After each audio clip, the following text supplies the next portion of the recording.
I thought he was my baby daddy. Now my aunt's dating him. That's just a little complicated. My step aunt, female 45, is dating my ex, male 26, who I thought was my baby daddy. What do you mean thought?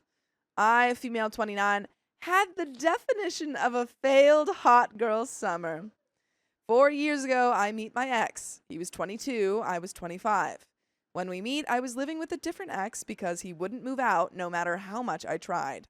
Eventually, I got myself a different place and paid for 2 apartments, but that's a different story. I live in a very cheap city in the Midwest, and at the time, my rent for a 1-bedroom was $390. By the way, this comes from Zealous Ideal Cold 140, and if you want to submit your own stories, go to the r/OKStorytime subreddit. I'm Sophia. I'm Dakota. I'm Carly. And OP says, our relationship was strictly friends with benefits, but it was sometimes a few times a week. But like I had mentioned, hot girl summer was in full effect, and I had spicy sleep with another man at the time, just once. The classic one-night stand because of too many drinks. I had started puking randomly, but I was on birth control, so there's no way, right? Right? Silly. I took 3 pregnancy tests, and they were all negative. Oh, dang, man. That's scary. So I ended up going to the doctor and getting a blood test and getting pregnant. After the first OBGYN appointment, they had informed me that I was 3 months along. Dang. So being as I wasn't in a relationship at all, I had to go back and try and pinpoint the day exactly because they never tell you the exact day, just around when it could have happened. So I messaged X, we could call him Terry. We talked and we decided that I was going to keep the baby. And we were going to try and make this work, slowly getting to know each other for more than just spicy sleep. About a month down the road, he moved into my apartment and started dating. Just your friends with benefits, and then now you're going to be like parenting? Except not, because that's not his kid. Not his kid. Honestly, I really thought he was someone I could spend my life with. He really turned his life into something anyone would be proud of. He got a really nice paying job, but he didn't have his license, and the job was 45 minutes from our city. So I, being a pleased person and wanting to see us get into a healthy financial place before the baby, I was still working as a cook, so my schedule was only nights, and this job was first shift, so it worked perfectly. I drove him to work and picked him up every day, and I worked the days he didn't so I could sleep. Eventually, he got his license, which I was about 7 months pregnant now, and this job was making us enough to pay the rent, or just the one because another ex moved out of my old place, and the car bill, and live comfortably. About 8 months along, we got a bigger apartment and moved there and got the nursery all ready, and we were pretty happy. 9 months, and my daughter finally arrived, and I'm in love. She is my world, however, she was dark. Looking at me, you would never guess that I'm native. I have blonde hair and blue eyes, but my dad and grandpa are definitely native dark hair. And, are definitely native. Dark skin, dark hair. And my youngest brother has the most perfect mocha skin color. So when she was born, I was dumbfounded because could she be black? Is she native? The one night stand was black, but the timing didn't match. Or so I thought. Yeah, I think you hit it on the head. I think you know exactly what happened. So long story short, Terry and I ended up breaking up because the paternity came back and my one night stand was the father. Rip Jerry. Now, I never ever had hard feelings, and in real life, he had told me he never really loved me. Anyway, just had love for me. So, heartbroken but understanding, my daughter and I moved back in with my mom, and I started to have my daughter's father get to know her, since he had not gotten to know her for the first 2 months of her life. Paternity tests take a while sometimes. Over the next year, Terry and I actually kept having a sort of relationship because he kept me close for the things I could still do for him, even though he had an animosity towards me, which is understandable. We did a lot of fighting, and he gaslit me every chance he got, and maybe was trying to subconsciously get back at me because I made a mistake on what day I got pregnant. Sorry. It's not really OP's fault. She just said, hey, I think you might be the dad, and you kind of jumped on that, so. I don't know. I think it is OP's fault if she didn't tell him that there were other partners involved. Sure, but like, You I know? presumably she didn't say you're the dad. She was like, hey, I have a kid. You were the person I was sleeping with. She made an assumption. Yeah, And but then the second that they found out that he wasn't the dad, she was like, hey, sorry, my bad. Eventually, he went to rehab. He had a drinking problem before, during, and after we were dating. And we stopped hanging out because he was trying to stay sober, and I was a single woman who had a few free days a week because my daughter's father was really good with being in her life, and I always just wanted that for her. So I was out with friends, and my best friend was a bartender at one of the local hotspots, and I would visit her. Turns out, so did my step-aunt. We'll call her Elaine. We were never very close, but when I saw her out, we would chat and be friendly. I started seeing Terry come out to this bar eventually because you can't get sober unless you actually want to. Fine, whatever he needs, really, whatever. Okay, sorry. Fine, whatever. He never really tried to talk to me, and I had started hanging out with someone else at this time. About 3 months after Terry and I stopped hanging out, one night. What? Sorry, this is poorly written. Fine, whatever. He never really tried to talk to me, and I had started hanging out with someone else at this time, about 3 months after Terry and I stopped hanging. One night, me and new fling Erin are out and see my aunt, and she invites me to an after-bar bonfire at her house. Bars around here close at 2:30, and people always keep it going after. So, cool. We go, because I know where she lives, and why not? That's crazy to me. To go out after 2:30. That's cutting it close for me. What do you mean? cutting it close for you. You'd be home by 11. I've been out until 2. It's too late. That's why it's called 2. It's too late. Time to go home. After 2 is morning time. That's why they call it 2. Exactly. It's because it's too late. So, cool. We go because I know where she lives, and why not? We show up, go sit by the fire, and walk out of the house and see Terry? I'm like, okay, well, I see some people I know. He knows, so I'm not too concerned.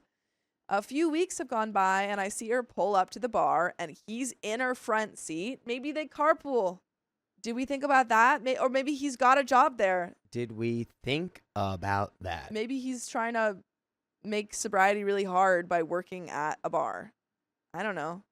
Okay, cool. He was probably hanging with her and the other friends. Cool. Mind you, my aunt knows exactly who he is because he's been on Christmas and other holidays with me. Now, Terry's mom and I are pretty close at this time.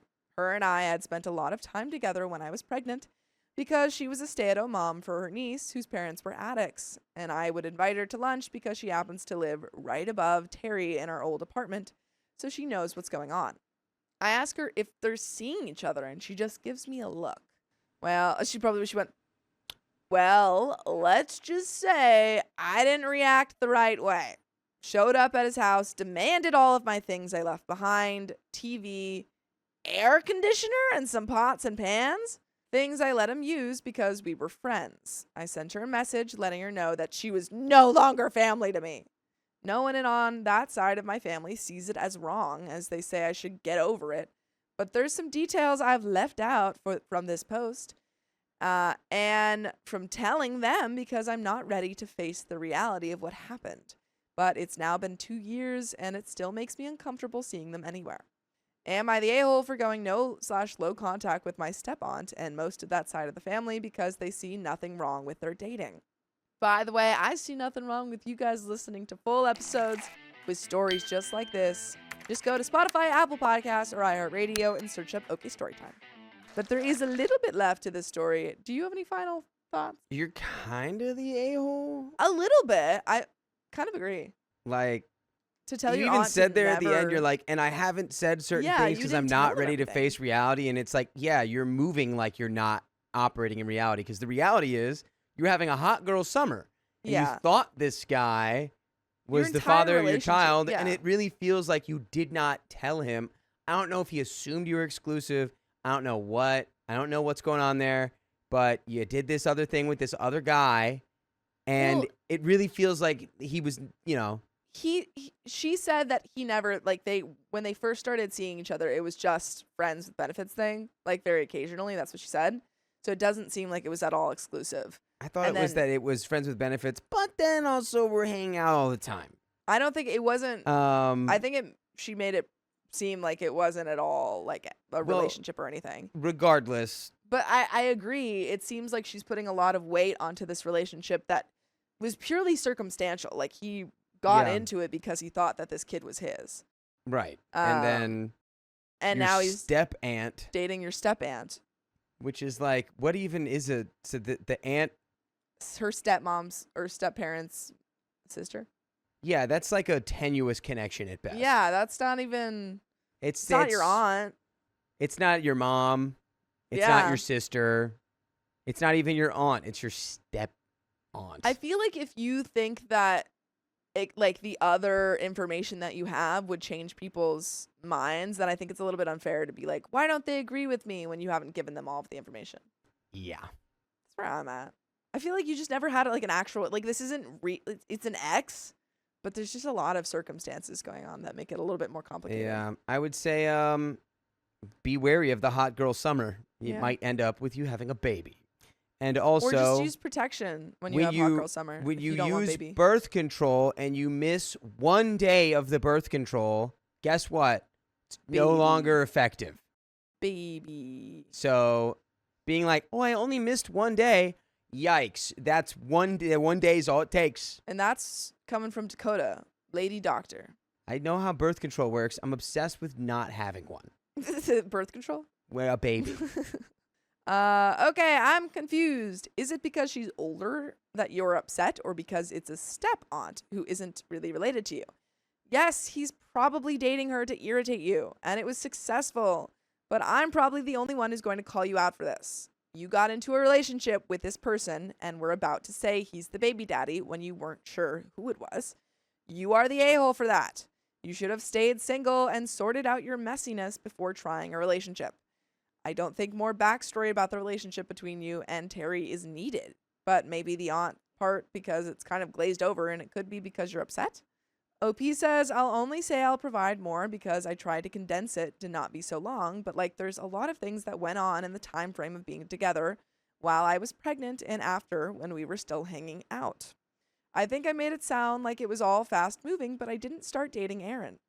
We were just friends hanging out, and I suppose I left out all of the money Terry owes me because after we broke up, he had to get a new car because his was unusable. And so I helped him pay for a new one with my savings because he was working and promised to pay me back, which he never did. Her being my step-aunt isn't why I'm hurt. I've known this woman since I was 4. I'm almost 30. It hurt me because she didn't even think twice about it. Maybe it's just me, but I would never even consider dating my niece's ex-boyfriend who has a pretty messed up history with my niece. But you're right, I tried to do that stay single thing till I know part, but one, it's my first, and he was very persistent in moving in ASAP, as he lived with his parents at the time. And I have felt like the a-hole, but I also feel like who would date their family's ex?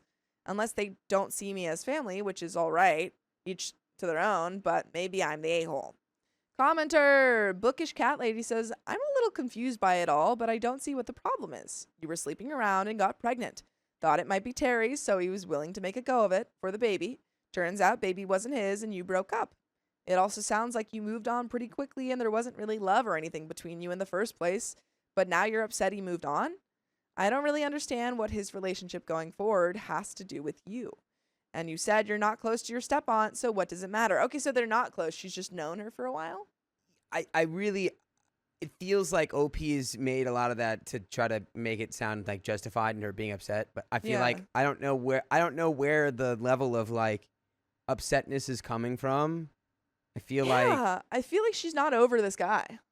Yeah. I feel like that's at the end of the day. I feel like she's still into him because she said that they were still hanging out after they broke up.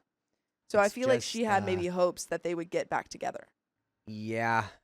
The age gap is a little weird, but other than that, I don't see why it's your problem. Sorry if I've missed something more in this issue, but I'm just not seeing the issue. OP says, I'm not really upset anymore. This has been 2 years. This was 2 years ago. It just happened so fast after we stopped talking. Like 3 months, I was not even dating or even sleeping around with Erin. We were just friends hanging out. I say we aren't close because I wouldn't have specifically chose her to hang out with, but we have been family since I was 4, so it's like the principle maybe. I guess I just don't want to see the person I planned a future with that didn't work out on my own fault, but like the trauma for both of us. Like I felt like the a-hole after it happened, but I never expected him to stay or anything, but like, why my family? I exposed my friend's affair because I've had enough of her. I've had enough. My now ex-friend, 30s female, and I, 25 female, met just after my oldest daughter was born and discharged from the NICU. We're both preemie moms. We had been extremely close friends for the last 6 years and practically sisters. We always had each other's backs. By the way, this comes from Live Livin' 5199, and if you want to submit your own stories, go to the r/OKStorytime subreddit. I'm Sophia. And I'm Angie. And I'm Keon. And we're here to give good advice goofily, but we don't have all the answers. We only know what we do. So let us know what you do in the comments. And OP says, her ex-husband, will call him Bob, and we'll call her Taylor, had been in an awful marriage. After going to Taylor's house the first time, I learned how harmful Bob was, but also how dysfunctional Taylor was. I understand being a mother and things getting overwhelming, and I'm never usually one to judge. However, the entire time I've known her, she struggled to maintain her household and care for her 3 kids. Her house was consistently messy and chaotic, and she would drink heavily. There was a year or 2 of no communication with her for unrelated reasons, but during that time, she divorced Bob. She eventually ended up with her current fiancé, let's call him Kyle, since it's so fitting. Kyle is such a bad person that he makes Bob look like a saint. Taylor is forced into isolation by Kyle, who is always under the influence and playing video games. He's been known to open credit cards or loans in her name, drain her finances, and never help with household responsibilities or childcare. Both of them have been known to make poor decisions regarding their children's safety. She's become a nightmare in her own way. Back to the isolation issue. I got them to agree to a game night with all adults, me, Kyle, Taylor, and also now ex-friend of mine we'll call Jerome. I wasn't up for drinking, so I was the only one drinking juice. During this game night, Kyle decided to call Jerome a racial slur and made continuous discriminatory comments. Oh, wow. I snapped at Kyle, and he screamed back at me some awful things. Taylor refused to intervene, and we left. Whoa, okay. That's pretty serious. Yikes. Pretty serious stuff. That night, April 2024, Taylor and Jerome began talking and eventually ended up in a spicy affair the night of my birthday. Oof. I'm sorry. Her current fiance calls Jerome racial slurs. And then she's like, instead of I'm going to break up with this guy, I'm going to sleep with the guy that he slurred. It's a really good way to say I'm sorry. They had an affair the night of my birthday, using it as a cover to hook up. This is the earliest that I know of personally, but I do know this is one of many times they had slept together. She's continued to get worse and now only gets to see her kids once a week, but he is attempting to get full custody. Kyle is legally not allowed alone with her children due to his substance issues and behavior. I repeatedly brought it up to her that she should think about her children's well-being. Not only with her engagement, but also with the fact that their living situation has become increasingly unstable.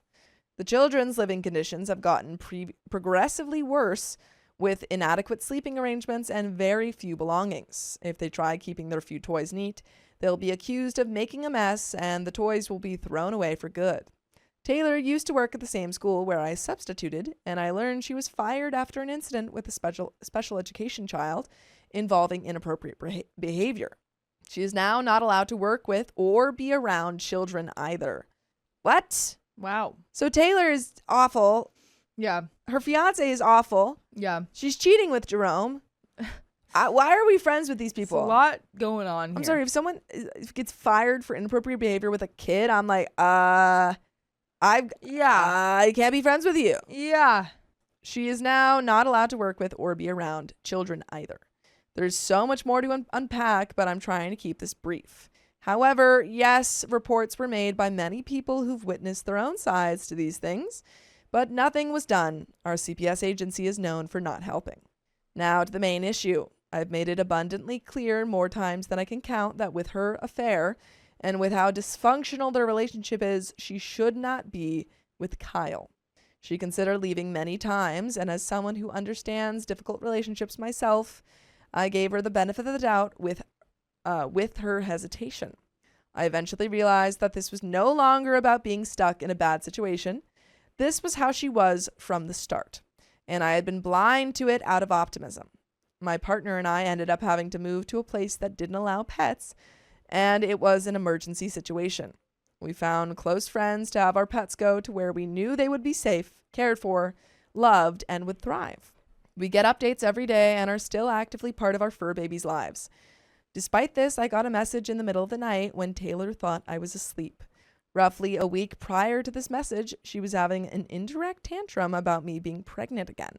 I bought a dress a year ago with what little money we had due to the wedding date constantly changing, but I got one that would fit me regardless and that she approved of. She originally wanted me to be her maid of honor, but switched me to a bridesmaid without telling me. Whoa, that's a big switch. It really is. Her new maid of honor bailed on her, and I had offered to help her ensure everything was in order, but she refused. She would punt me out of the group chat. I learned she talked horribly about me to someone who attempted to sleep with my fiance, and so on. Why are we friends with Taylor? Why are we friends with her? Why is she around? I have a feeling it's like, I don't know, childhood friend, something like that. There's a lot of years behind this friendship or something. But she's such a bad friend. Yeah. Bad person even. Such a bad person. When the text came in, it said that because of Kyle, they didn't want me in the wedding. He had claimed I mistreated my pets. Mind you, the situation we were in caused me to rehome them to close friends and ensure their care and a bunch of other things. I had finally had enough of their crap. It wasn't about the wedding. Honestly, I was extremely relieved to not be forced to go and had been dreading it for months because I don't take marriage or affairs lightly. Out of respect for what I thought was my friend, I kept my mouth closed about the affair, including for a better part of the time following. What bothered me the most was that I had been there for her to help her every chance I got, even when she was at her lowest points due to her drinking. I've had things said to me and let it go. I personally dealt with a lot, but never complained.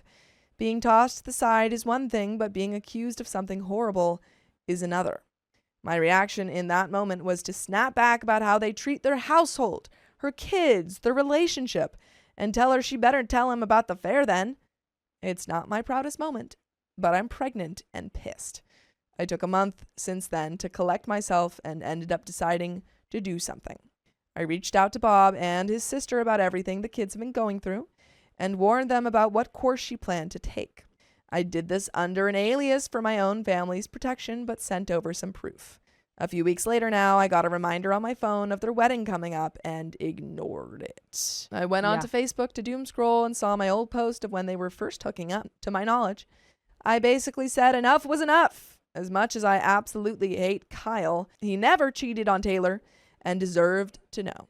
I know it may seem like a petty thing, but I assure you I assessed it prior to doing this. I got onto an alias and messaged Kyle about the affair. I can't take that to my grave either, and it's been eating at me since I was aware of it. They used me to cover for them more times than I can count, and I absolutely hate things like this. I needed to put this to rest and not worry about a friendship breaking when it's already been broken. It's also been causing significant stress to me no matter how hard I tried to ignore it. With heart failure, it's already affected my health substantially. Oh, wow. But I feel selfish for needing this skeleton out of my closet and back to where it belongs. And you guys belong anywhere that you can listen to full episodes of stories just like that. And that includes Spotify, Apple Podcasts, or iHeartRadio. Just search up OK Storytime. Do it. There is a little bit left of the story, but do you have any final thoughts? Because, whoa. Wow. Wowie. I mean, yeah, honestly, I'm never one for, revenge or anything like that. Yeah. This doesn't even, you could call it revenge, I guess. But, if you're not going to be friends with her anyway. Yeah. And we certainly aren't going to be friends with her. Yeah. I certainly hope not. And if it's been affecting your health too, I think I'm pretty okay with you telling him. Yeah. I think I'm pretty okay. Yeah. I definitely think that we should have stopped being her friend when she started cheating on someone actively. Yeah. Definitely think we should have stopped being her friend when she got banned from being around minors. Yeah, those are Concerning. lots of good reasons to stop being her friend. Edit. So today's the day of their wedding. Kyle has not seen my message yet, so I took a more drastic measure. Oh boy. I went through my texts and found the proof of Taylor's affair with Jerome. I had evidence from when I was helping coordinate things between them, not knowing the full extent of what was happening. The text showed me acting as a go-between back in January. Why were we acting as a go-between? On January 6th, around 10 p.m., I was texting Jerome saying I was talking to Taylor and she wasn't opposed to something, and he responded excitedly. 20 minutes later, I told him to pick up his phone because Taylor had said yes to him taking her out on a date that Friday. I'm sorry. So you knew. Are we in middle school? Also, you absolutely, like OP said, oh yeah, I didn't know the full extent. You knew that you knew they were cheating together. Yeah, what? You're doing middle school, like, hey, Taylor has a crush on you, Jerome. Okay, Taylor said yes, that she would go on a date with you. What? Yeah, Sailor Shelley says, hear me out, everyone sucks here. I don't need to hear you out because I agree. Yeah, honestly, now, yeah, that's weird. Then on January 10th, which was my birthday party where they hooked up for the first time, Jerome texted 5 years later with crying emojis. After we all went home around midnight and they left together at 2:07 a.m., Jerome texted me, dropping her off in 3 minutes. I have more evidence, but I need to find it, since most of their communication was through calls, Snapchat, and in-person conversations. Looking at these texts now, I can see how I was being used to help facilitate their affair without fully understanding what was happening at the time. Come on. I mean, maybe she's saying date now. No. But, like, back then, she just thought they were hanging out, but still. Like, come on. Like, use your brain. If someone says, hey, can you text this person for me? Right. I'm thinking, are they, like, into each other? Yeah. Like, oh, they're hanging out this yeah, because day? why? Just why? I mean, any of it is just, like, so middle school of, like, having a go-between like that. But if it was just, like, a friend thing, it's just like, oh, yeah, like, just can I have her number? Yes. And then I'll text her. Weird. Or vice versa. That is so weird. But that is the end of that story, folks. Yup. Yikes. Everyone sucks in that story. Yeah. My friend ruined my proposal, then she deleted the pictures. They're out there still. I, 26 female, and my partner, now fiance, 29 male, have been together for 6 years and have 2 awesome kids together, 4 male and 1 male. Can you really know if they're that awesome? If they're they're your kids, 1 and 4. I don't know. My future kids are going to be awesome. I already know that. I already know my kids are going to be awesome. I already know my kids are awesome. And my childhood friend, 26 female, we'll call her Allison, had always spoken about how she would be involved in my engagement somehow. For example, we joke about her being hidden in a bush somewhere taking photos while he proposed. By the way, this comes from It's All Good, you know. And if you want to submit your own stories, go to the r/OKStorytime subreddit. I'm Sophia. I'm Keon. I'm Riley. And we're here to give good advice goofily, but we don't have all the answers. We only know what we'd do. So let us know what you would do in the comments. And OP says, my partner, we'll call him Jay, had been looking for a ring for around 5 months and planning the actual engagement for around 1 month. Allison lives a 7-hour drive from us, and we had organized to go to hers for the weekend. Jay and Allison had been planning the proposal, which I was mostly oblivious to, though I had my suspicions.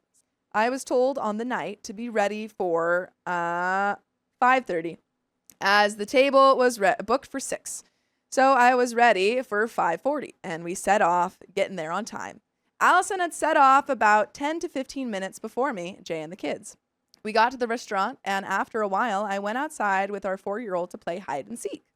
I was followed out shortly by Jay and Allison while my back was turned. Jay got on one knee and asked me to marry him while Allison was videoing. Oh. Oh, man. Oh, man. Wow. I said yes, but I was extremely distracted by our 4-year-old who was running around. We had the meal, which cost £320. Allison then told me when we sat back down that the video that's not bad. Didn't when you're record. celebrating, that's not bad. Yeah. £320? Pricey. It's pricey. But also, I'm sorry, the video didn't record. The whole ordeal was extremely disappointing and anticlimactic. Jay knew what I wanted for a proposal, photos, a nice area, something small and cute. I didn't want much, it just wasn't anything like that. And to add insult, the video didn't record. The food was really poor in the restaurant, especially for 320 pounds. I'm sorry, it was bad? And 320 pounds? Dang. Yeah, that sucks. And they made mistakes on the orders too. The restaurant itself was a bit drab. We were crammed in a corner, the high chair had no straps, so the 1-year-old kept escaping, and the gardens that had been described to Jay as lovely were small and honestly less than average. Anyhow, I spoke to Jay when we got home. We discussed how disappointed we both were. He then explained that he had asked Allison where the nicest restaurant in the area was, and she recommended the place. I'm sorry. She recommended? She recommended this place and forgot to record? She sabotaged you. She ruined your day. She literally ruined your day. Jay then asked Allison if she could have the table dressed with flowers and made to look really nice, which Allison agreed to do. Allison has a really nice property, and Jay had said what he wanted to do was propose to me in a beautiful part of the property. Allison was supposed to tell me we were going to get some family photos. Then he would propose while we had the kids, getting the reaction on camera and some really nice pictures of me and then the boys. Then we go to the restaurant, celebrate, and have some nice food. The only part of this she did was book a table. Ooh, not even like pretty much the barest of minimum. You. The She barest hates of minimum. you. Yeah. My mom had offered money to Allison for decorations and the whole thing too, so money wasn't a problem. She didn't ask me to go outside and take photos to give Jay the opportunity to propose before we went out. The area on Allison's property where he originally wanted to propose wasn't available, and Jay only found that out an hour before. I'm sorry, the area on her property wasn't available? She's a freaking liar. She's a liar. But there were plenty of other places. I think this just highlights the disorganization again. She didn't dress the table, and she took no photos or videos. She did try to video the proposal, but it didn't record. A genuine mistake. But I would have hoped at a time like this, she'd have been more careful. She didn't take any photos after the proposal either while we were at the restaurant. So I have no photos of me and my boys, and one of the main reasons Allison was involved was to take pictures. To add, Jay was completely capable of organizing the proposal, and he could have contacted the restaurant to arrange flowers on the table and explain it was a proposal. But he wanted to involve Allison as per previous conversations we all had, and she said she was happy to sort it. She's a literal liar. I just don't understand why nothing went to plan and why she didn't keep up her end of the deal. Am I the a-hole? And there are some comments that I think are going to read through Allison's lies and deceit. Comment 1, not the a-hole. Allison clearly had some resentment towards you and Jay. She sabotaged the engagement deliberately. If she's not prepared to offer an apology or explanation, I'd consider distancing yourself until she gets her act together. Don't let her be maid of honor, bridesmaid, or be involved in any part of the planning of the wedding. Yeah, absolutely don't let her plan anything in this wedding. OP says, I'm honestly surprised this is the first comment with this insight, as the people IRL I've told have said this. It's not something I ever would have thought of myself either. I just don't see how she could ever have any resentment towards me. She's gorgeous. I mean, gorgeous. Kind, sweet, just such a loving person. We've spoken briefly today. She asked how I was, had a bit of a small talk, but no mention of the engagement or anything. You need to talk about it now. My plan was for her to be maid of honor and, of course, have a big part in my wedding, but this has definitely made me consider this not being an option. I really hope there's a good explanation, mental health or something. I don't know. And there is another comment, but I think OP is being very forgiving and very wanting to be very understanding, which I think is good. Genuinely, mistakes do happen, Yeah. but if it's such an important, birthday, it was a birthday, okay, it's a Yeah. mistake. But this is literally a proposal, Yeah, and come it's on. a huge event. And it wasn't just the recording. It was 6 different things. And, come on. You failed not just one thing, you failed pretty much every single Everything. task other than getting a table. Yeah, and that's bare minimum. Called and got a table. Yeah. I guess that's fine. Comment 2, so your friend didn't record your fiance proposing and your engagement is ruined. How does that track? You're the a-hole. What? What? Weird comment. OP says it's more the fact she didn't go with his plan at all. Didn't dress the table. Didn't set the opportunity up at her property like had been organized. Didn't take any photos after. The mistake of the recording not happening seemed genuine, which was fine. Comment 3 says, I'm confounded by how much importance you put on having your engagement event being just so. What is this? Engagements are important. Your fiance sounds great, kind, flexible, accommodating, and understanding. Your fixation on how everything needs to be is your choice, but it also sets you up for disappointment. I'm not saying you are doing anything wrong, it's your choice. But from my view, you are distracting yourself from what you have, a wonderful relationship with an incredible sounding partner, with emphasis on appearance and ceremony. You do you, but from the perspective of someone who has lived twice as long as you, okay, well, you haven't learned anything. The created pomp and circumstance may not matter as much as the substance of your partnership and the memories you make together along the way. Peace. What are these comments? Opie says, my fiance is great. He is everything you have described him as more and more. My frustration is with my friend not showing up how she said she would and not doing the things she said she would. That's where my frustration is. You are right, though. In the grand scheme of things, this doesn't matter. And in my relationship, it certainly doesn't. But maybe it does matter for my friendship and how much effort she's willing to put into other things. If she didn't put the effort in here that she said she had. Reply, I would take this as a lesson to have realistic expectations for your friend. If you want or need something done professionally, hire a professional. If you're okay with whatever comes out, including nothing, let your friend do it. And there is an update. That's the only reasonable comment. I mean, yeah, I guess that's But, very also, true, but still. Friends do that all the time. Friends and family help plan engagement parties all the time. It's I feel like usually that's what engagements aren't the ones being planned by professionals. That's what friends are for. That's literally what friends are for. And I get it. I've seen proposals where there are professional photographers there to film it, and that's okay. But it's also But usually, it's sweet when you have your friends around you and you go, yeah, sweet. I don't know. And also usually you have if you do have a professional photographer, you also have someone record, a friend recording too. And you have a bunch of other stuff. Sorry, guys. Again, this is not a birthday that we do every single year. Yeah. This is a proposal that should be a special moment. Come on. And we don't get to practice for this. There is an update, though. I asked Allison for the photos from the day. She sent them over. There were a few photos of the kids and one of me smiling with my ring, which is a nice photo. No photos of me and Jay or me and Jay and the boys. Jay had taken some photos of me and Allison on Allison's phone, which we looked at after, and they looked cute. I asked her for those photos, and she said she deleted them because she was blurry.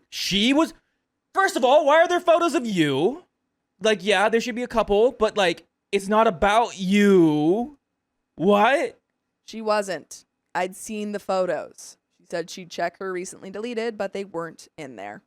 It was obvious she deleted the photos because she didn't like how she looked, but I can't help but feel they weren't her memories to delete. I don't care if she looked like a swamp monster in the photos. She didn't. It wasn't about her. By the way, you know what this is about? Listening to full episodes of stories just like this. Just go to Spotify, Apple Podcasts, or iHeartRadio and search up OK Storytime. There is a little bit left to this story. All I'm saying to her is you know what? You do look a little blurry.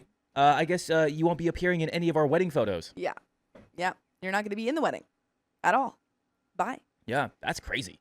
Ay. What a nightmare this girl is. Me and Allison haven't really spoken since we got home. We left a day earlier than we were supposed to. Me and Jay have spoken about it and are both equally gutted because he thought him and Allison had sorted things to be special, but they weren't. So am I the a-hole? How do I even move on from this? And edit to add, Jay actually took the ring back, booked a whole new venue, a spa, for the day after, and proposed again with pictures. Nice. Videos, swans, and a willow tree, my favorite. He was capable of planning a nice engagement, but Allison had wanted to be involved.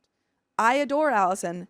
We've been friends for 20 years. I'm just really disappointed she didn't put the effort into this that I would have expected her to. If it was too much, I'd have hoped she'd have said it was too much rather than just not doing anything that had been discussed. Exactly. Yeah. The fact that you're put me up to the task, coach. Literally negative effort was given. You suck, girl. You suck. Yeah. I would have a discussion. She's not even owed that. Yeah. She I'd be knows like, she messed hey, up. you really dropped the ball. And you're not going to be But, maid like- of honor. You're not going to be in the bridal party. You're like, I can't depend on you for any of that. Anything. So sorry. If I can't rely on you, then why are we friends? Yeah. My husband kissed his ex, but he said it's all in my head. A fake kiss? This happened maybe last week, and I, 28 female, am still a little shaken up by it. So my husband's 26 male good friend, 26 female, was living with us over the summer. Since it will conceivably be the last summer he's going to be here, he often had friends and whatnot over to visit. Well, the night before he left, friend invited over a ton of his friends and his sister, who also happens to be my husband's long-term ex-girlfriend. They were pretty serious, dated from when they were 15 to 19. By the way, this comes from Kinda Brokenhearted. And if you want to submit your own stories, go to the r/OKStorytime subreddit. I'm Sophia. I'm Carly. I'm Keon. And we'll try to give our best advice, but we haven't experienced most of these situations ourselves, so if you have, let us know what you would do in the comments. And OP says, she immediately starts acting like nothing has changed between them. Like she's still his girlfriend, behaving cutely, asking him to do things for her, etc. At one point, she's eating chicken wings. We ordered a ton of food, and despite this awkward mess, I hung around and she chokes a little on the spiciness. My husband offers her a paper towel, and she thanks her, Sky Bear. This is when I ungraciously flip my crap. I tell her not to call him that, and she needs to leave right now. My husband immediately bridles and stands up for her. No, she doesn't. She's not going anywhere. I'm a little stunned. I have no idea what to say, but I back down, not wanting to push him. Okay, she doesn't have to leave, but I'm going. And it's weird that the person in this situation who is the wife has to leave. Fine, he retorts, and tells me and his ex and his friend are all going to the bar. And no, I'm not invited. I leave and go to bed, but before they go, I go down to use the bathroom and see him and his ex kissing. Mortified, I run back to bed. He joins me about 3 hours later, well past midnight. I ask him why he's acting the way he has been, and he admitted he just didn't like me reacting so strongly against his ex, and my tone irked him. We fell asleep, and I have no idea what to say or do. Apparently, my irrational witchiness drove my husband to kiss his ex and go out with her to a bar for a few hours without me. Now, what the F do I do? I really need advice on what to do / how to fix this or what is right or wrong. And there are some relevant comments, but do you have any thoughts? He cheated on you. He cheated on you. He cheated on you and he's lying. He cheated on you, man, and he sucks. And also, he Suck. told you not. He didn't defend you when his girlfriend, his ex-girlfriend, was calling him like all The sorts of second pet it was names. like Sky Bear. No. Flubbergard says schedule a consultation with a divorce attorney, and I don't mean that to be cheeky or funny either. That kind of cold, intentional disrespect and cruelty is just mind-boggling. Someone says he wasn't even apologetic about it. He blamed OP's tone for his despicable behavior. Boo you, or says apparently my irrational witchiness drove my husband to kiss his ex and go out with her to a bar for a few hours without me. No, your husband being a crap person drove him to kiss his ex. You did absolutely nothing wrong. You're his priority. She isn't. His reaction to your being uncomfortable with how she acts around him is bizarre. He was more concerned about his ex than his own wife. Let that sink in for a moment. If I were in your place, I would leave. Why? Because the moment he sided with her and kissed her meant he lost respect for you and your marriage. Who's to say this won't happen again? People don't just go around kissing their exes because their wife got mad at them. Burly Q Girl says most men don't respond to their wife being rude to another woman by almost instantly making out with another woman. I'd be pretty surprised if this was the first instance of inappropriate behavior between the two of them. Before we got to the kissing, I was going, oh, well, maybe she didn't realize she was being overly flirty and inappropriate. You're right, you could have set some boundaries in a more low-key way. But heck, clearly she did realize exactly how girlfriendly she was being, and clearly your husband was on board with it. And he supposedly did it to spite you? I hope he doesn't feel like that mitigates his behavior at all. There's not a, it's not cheating if you're doing it to piss off your spouse rule. Edit. Based on all of your reactions, it gave me the courage to confront my husband. I really don't know what to say. He was completely confused. He told me such an event never happened. He hasn't talked to his ex in years. Is this a Benadryl situation? A lot of people Or have been is saying he Benadryl. just insanely... Is he just insane? Did Is he this a take medical 6 Benadryls, issue, or did you or- take 6 Benadryls, or is he just The end Just- is like, and it was all a dream, And but it I was was all still a mad because he dream. cheated in my dream. much less kissed her, and he would never think inviting her over without consulting me would be okay. I texted his friend, and he didn't remember ever doing something like this either, inviting over a ton of people and sister. I even texted a person invited over. He kind of laughed and said he hadn't been over to our house in months. I texted him the same time I was texting husband's friends, so there was no way for them to collude. I'm so scared. Edit 2, my husband came home. He was scared. When he saw the mess I made, he thinks this is serious. He gave me NyQuil, and I'm getting ready for bed. I'm going to bed. There's nothing more to say tonight. Good night. Thank you. Goodbye. I'm going to give him my phone. Top and relevant comments. Popcorn says, wait, what? What's up with that edit? Either you just dreamt all of this, OP, or they're gaslighting you. Either way, I'm confused. OP says, I don't know. I'm really, really scared right now. Deleted says, check the garbage for the old food containers. How was the food paid for? If not cash, there's got to be a record of it somewhere. OP says, there's nothing there. There should have been a big mess from the party, but I can't find anything. I would have remembered cleaning up and feeling pissed about it, but there's nothing but normal garbage from the week. There's no extra dishes left places. There are no leftovers, and there was a ton of food.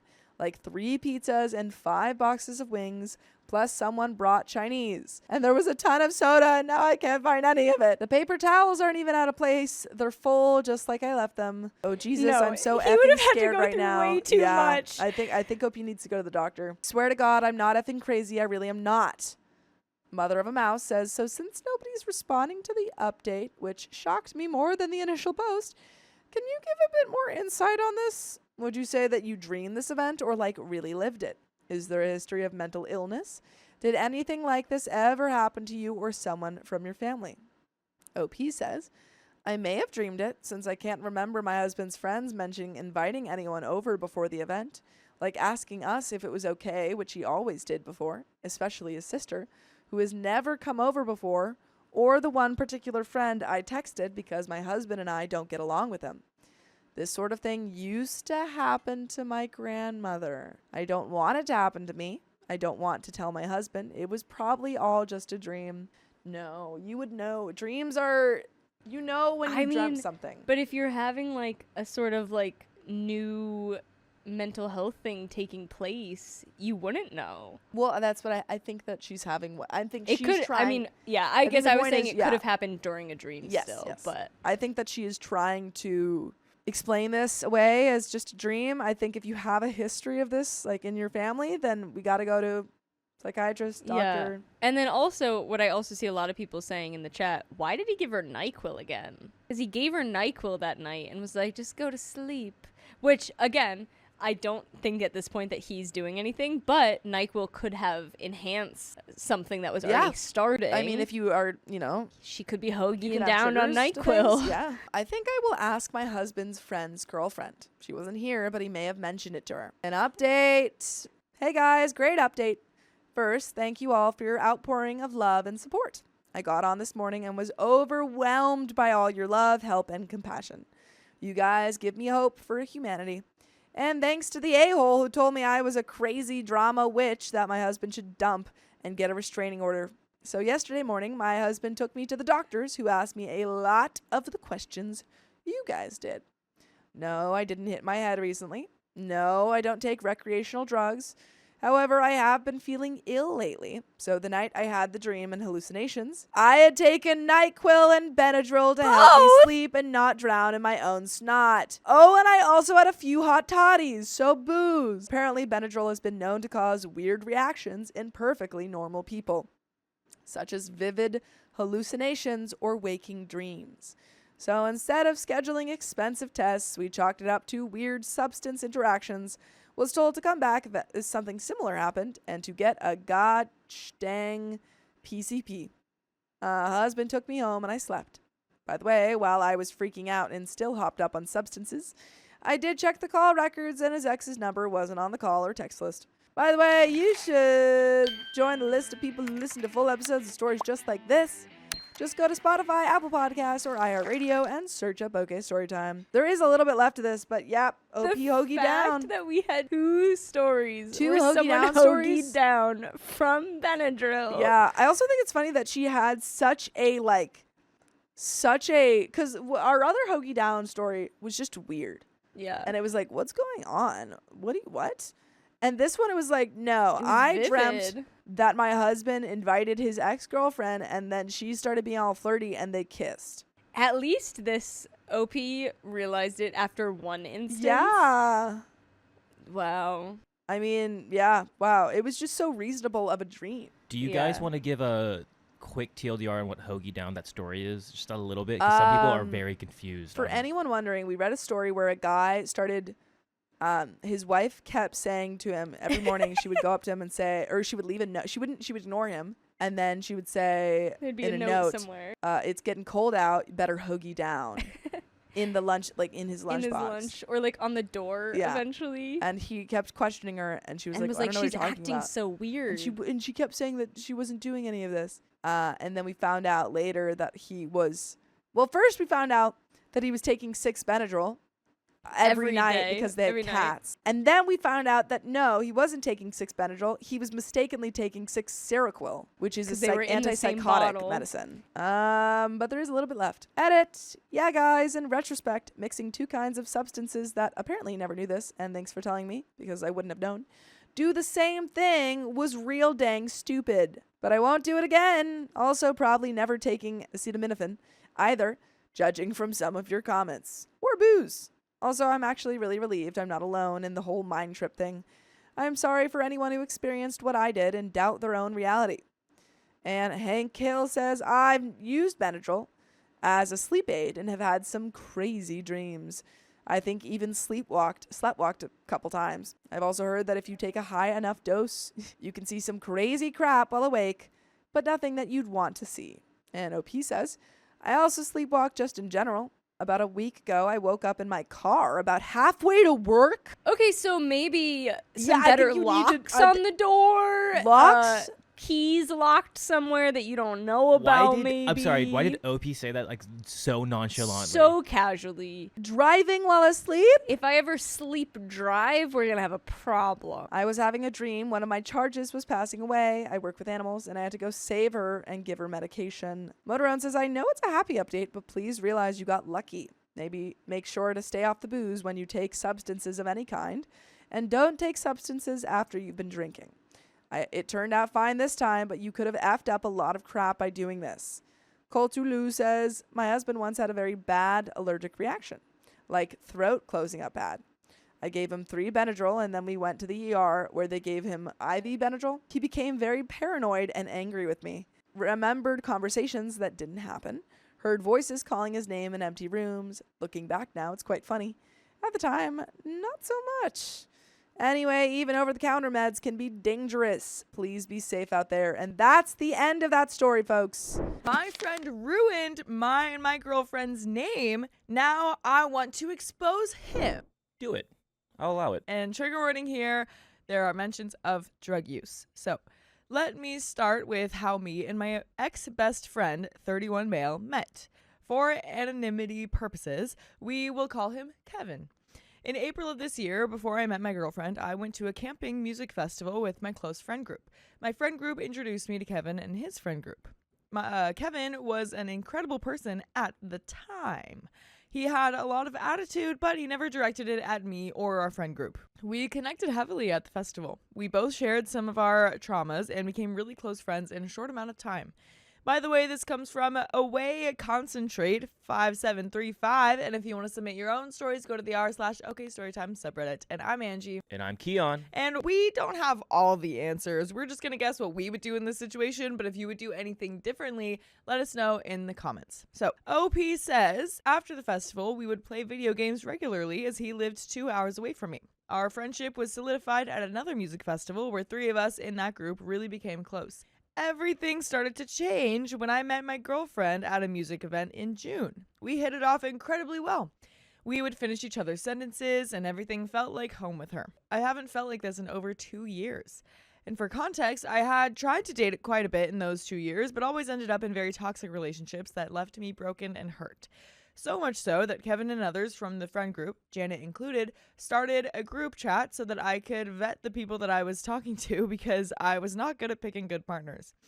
With my girlfriend, everything seemed just right. And I immediately started to put a lot of energy into her. We would spend a lot of time together, and I became a little distant to my other friends because I felt like I found the one. The communication between Kevin, Janet, and I started to dwindle, but Kevin and Janet stayed in touch regularly. We were still good friends, but there was a change in the dynamic, and I own that. Kevin had expressed concerns about how quickly my relationship was progressing and how he missed our communication. In July, the entire friend group went to another music festival. Unfortunately, there were some moments that caused a rift between my girlfriend and Janet. A lot of miscommunication occurred, but both of them felt slighted by the other, and Kevin was in the middle of it. Janet started to talk to everyone in the group about how she was feeling and basically made the group feel extremely weird about my girlfriend. My girlfriend tried to have conversations with Janet, but she ghosted us for a month and a half. Kevin said that he was trying to help foster a better relationship between them. However, Kevin was now getting mad at all the drama and was starting to make me feel like he was mad at me as well. A couple of weeks later, my girlfriend went to a festival that she had planned before we started talking, and because of my trauma, I got incredibly insecure. I was asking for assistance from Kevin, so I didn't go off the deep end. I leaned on him pretty heavily, so much so that he stated that he did not have the bandwidth to help me through this situation, as he had just started a new job. I apologized for leaning on him so heavily, but explained that he was someone that I felt close to and trusted. Something that he previously had told me would never be a problem if I ever needed assistance. At the end of August, we all decided to go to another music festival, and this one went really well. On the last day, I decided to do some spicy flower. For context, I had a major problem with this about 5 years back that I had communicated with my friends and told them that I stay away from it. My girlfriend occasionally indulges with this and did at this particular festival.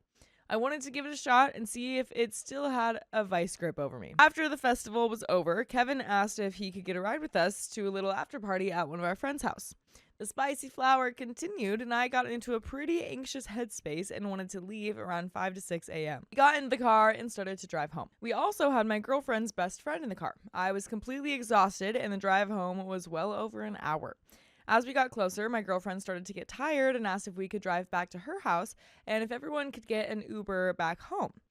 Her best friend understood and said that that was fine. Kevin seemed a little annoyed, but agreed that that was fine. I noticed how annoyed he was and tried to mitigate the problem by offering to buy his Uber home. He thanked me for that, and I bought his Uber home and went inside to go to bed without waiting for the Uber because I was basically falling asleep standing up. Fast forward a couple of days and I find out that Kevin had called every single person in our friend group and told them that I left him alone to deal with his phobia of ride shares, which he had never told me about. He told everyone that he thought that I was a regular user and had no care for how his friends felt. He said that I was spending all my money on substances and my girlfriend was a bad influence on me.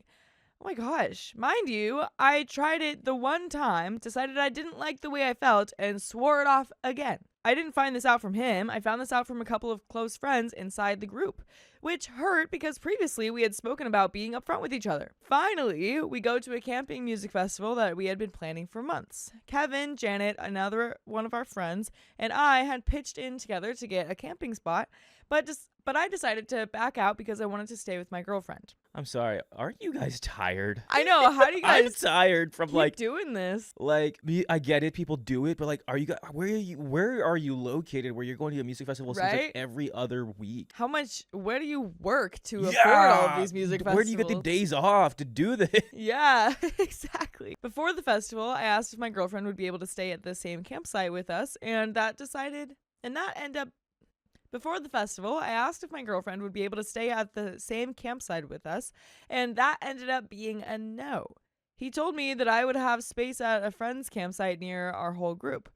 Before the festival, I found out that the space that they were offering was completely separated from my group, by a 30-minute walk, so I got a car camping pass with my girlfriend, which cost us about $600 after I had already paid $150 to stay at the previous spot. We get to the festival, and the whole group is acting weird with my girlfriend and I, so I asked Kevin what was going on, and he told me that he didn't know and that he was staying out of the drama. Everyone continued to act weird around us, but we ignored it and tried to make the best of the situation. On the last day of the festival, I decided to do some substances again. One of our friends had a sister pass away that day, and we all decided that we were going to hold off on any type of heavy conversation so we could be there to support her. That's very nice. Was this before you did substances or after you did substances? Because Right. I don't know. I worry where this is going. Yeah. I have a feeling. As the substances were starting to hit, Kevin decided to spend an hour and a half telling me about how hurt he was and how terrible of a person I was for making him take an Uber home. He laid into me so much that it made me break down and almost put me in the med tent halfway through the conversation because of how distraught I became. Luckily, my girlfriend pulled me away, sat with me, and calmed me down before we continued talking at Kevin's insistence. Near the end of our conversation, my girlfriend asked if he could stop with the heavy conversations, and he got irritated and walked away. So I followed him, and he continued to lay into me and tell me how I was a bad person and how he had told everyone in the group about how he was hurt. He said that that's what caused everyone in the group to have such a skewed perspective of my girlfriend and I. What did the girlfriend do? He's admitting to all of it. Yeah. Yeah. Oh, yeah. And also, hey, man, what's wrong? Nothing. Yeah, he's literally like monologuing his evil scheme. He's like, yes, and I told everyone, and that's why they all think of you this way. Yeah. There's. My gosh. Oh, man. One, I would have been like, hey, man, I'm on a substance right now. Yeah. Let's have this talk later. Right. I'm just not in a good I'm not in a good mental state right now. Right. My vibe is not being vibed out. Right. And you are verbally attacking me right now. Exactly. At a music festival, out of all places. Right. It's like those Trip Sitter videos where it's just like nightmare. This is literally the nightmare. Yeah. So he basically lied the entire time. He forced me into a bad trip and then laid into me even though he could see the damage that it was causing me. This whole situation made my girlfriend very uncomfortable, and she started to feel ostracized, so we ended up leaving the group for the rest of the night so we could actually have a decent time, even though we wanted to be there for our friend who was going through a difficult situation. After the festival had ended, Janet and I sat down and talked about everything. Then my girlfriend and Janet sat down and talked about their animosity and had a good conversation. We all connected and talked about how Kevin had acted during this week. Kevin had forced Janet and the other girl in the tent to set up their campsite alone because, quote, I have no idea how to pitch a tent. When Janet and I talked, she confirmed that Kevin had been going around smearing my girlfriend's name because he had become emotionally attached to me and was jealous that I was spending so much time with her and not with him. He had heavily implied that I was a regular user to the group and told everyone he spent all his money on substances and his girlfriend is turning him into a terrible person. I had learned all of this and was already upset, but I let my emotions calm down and used ChatGPT to craft an amicable response to convey my feelings without attacking him. Okay. That's crazy. The fact that you need to rely on that to I mean, right. I get it. Do what you got to do, but also maybe let's talk about that. Let's talk about that's another situation. Right. Like you shouldn't need that to talk about how you feel. Yeah. At least let's maybe learn from this and how ChatGPT did it and then not use it in the future. But I digress. A couple of days later, my girlfriend went to get her hair done by one of the girls in our friend group who is a hairdresser. My girlfriend was informed that the entire weekend, Kevin was telling everyone that she told him that she wanted to be single for a nocturnal.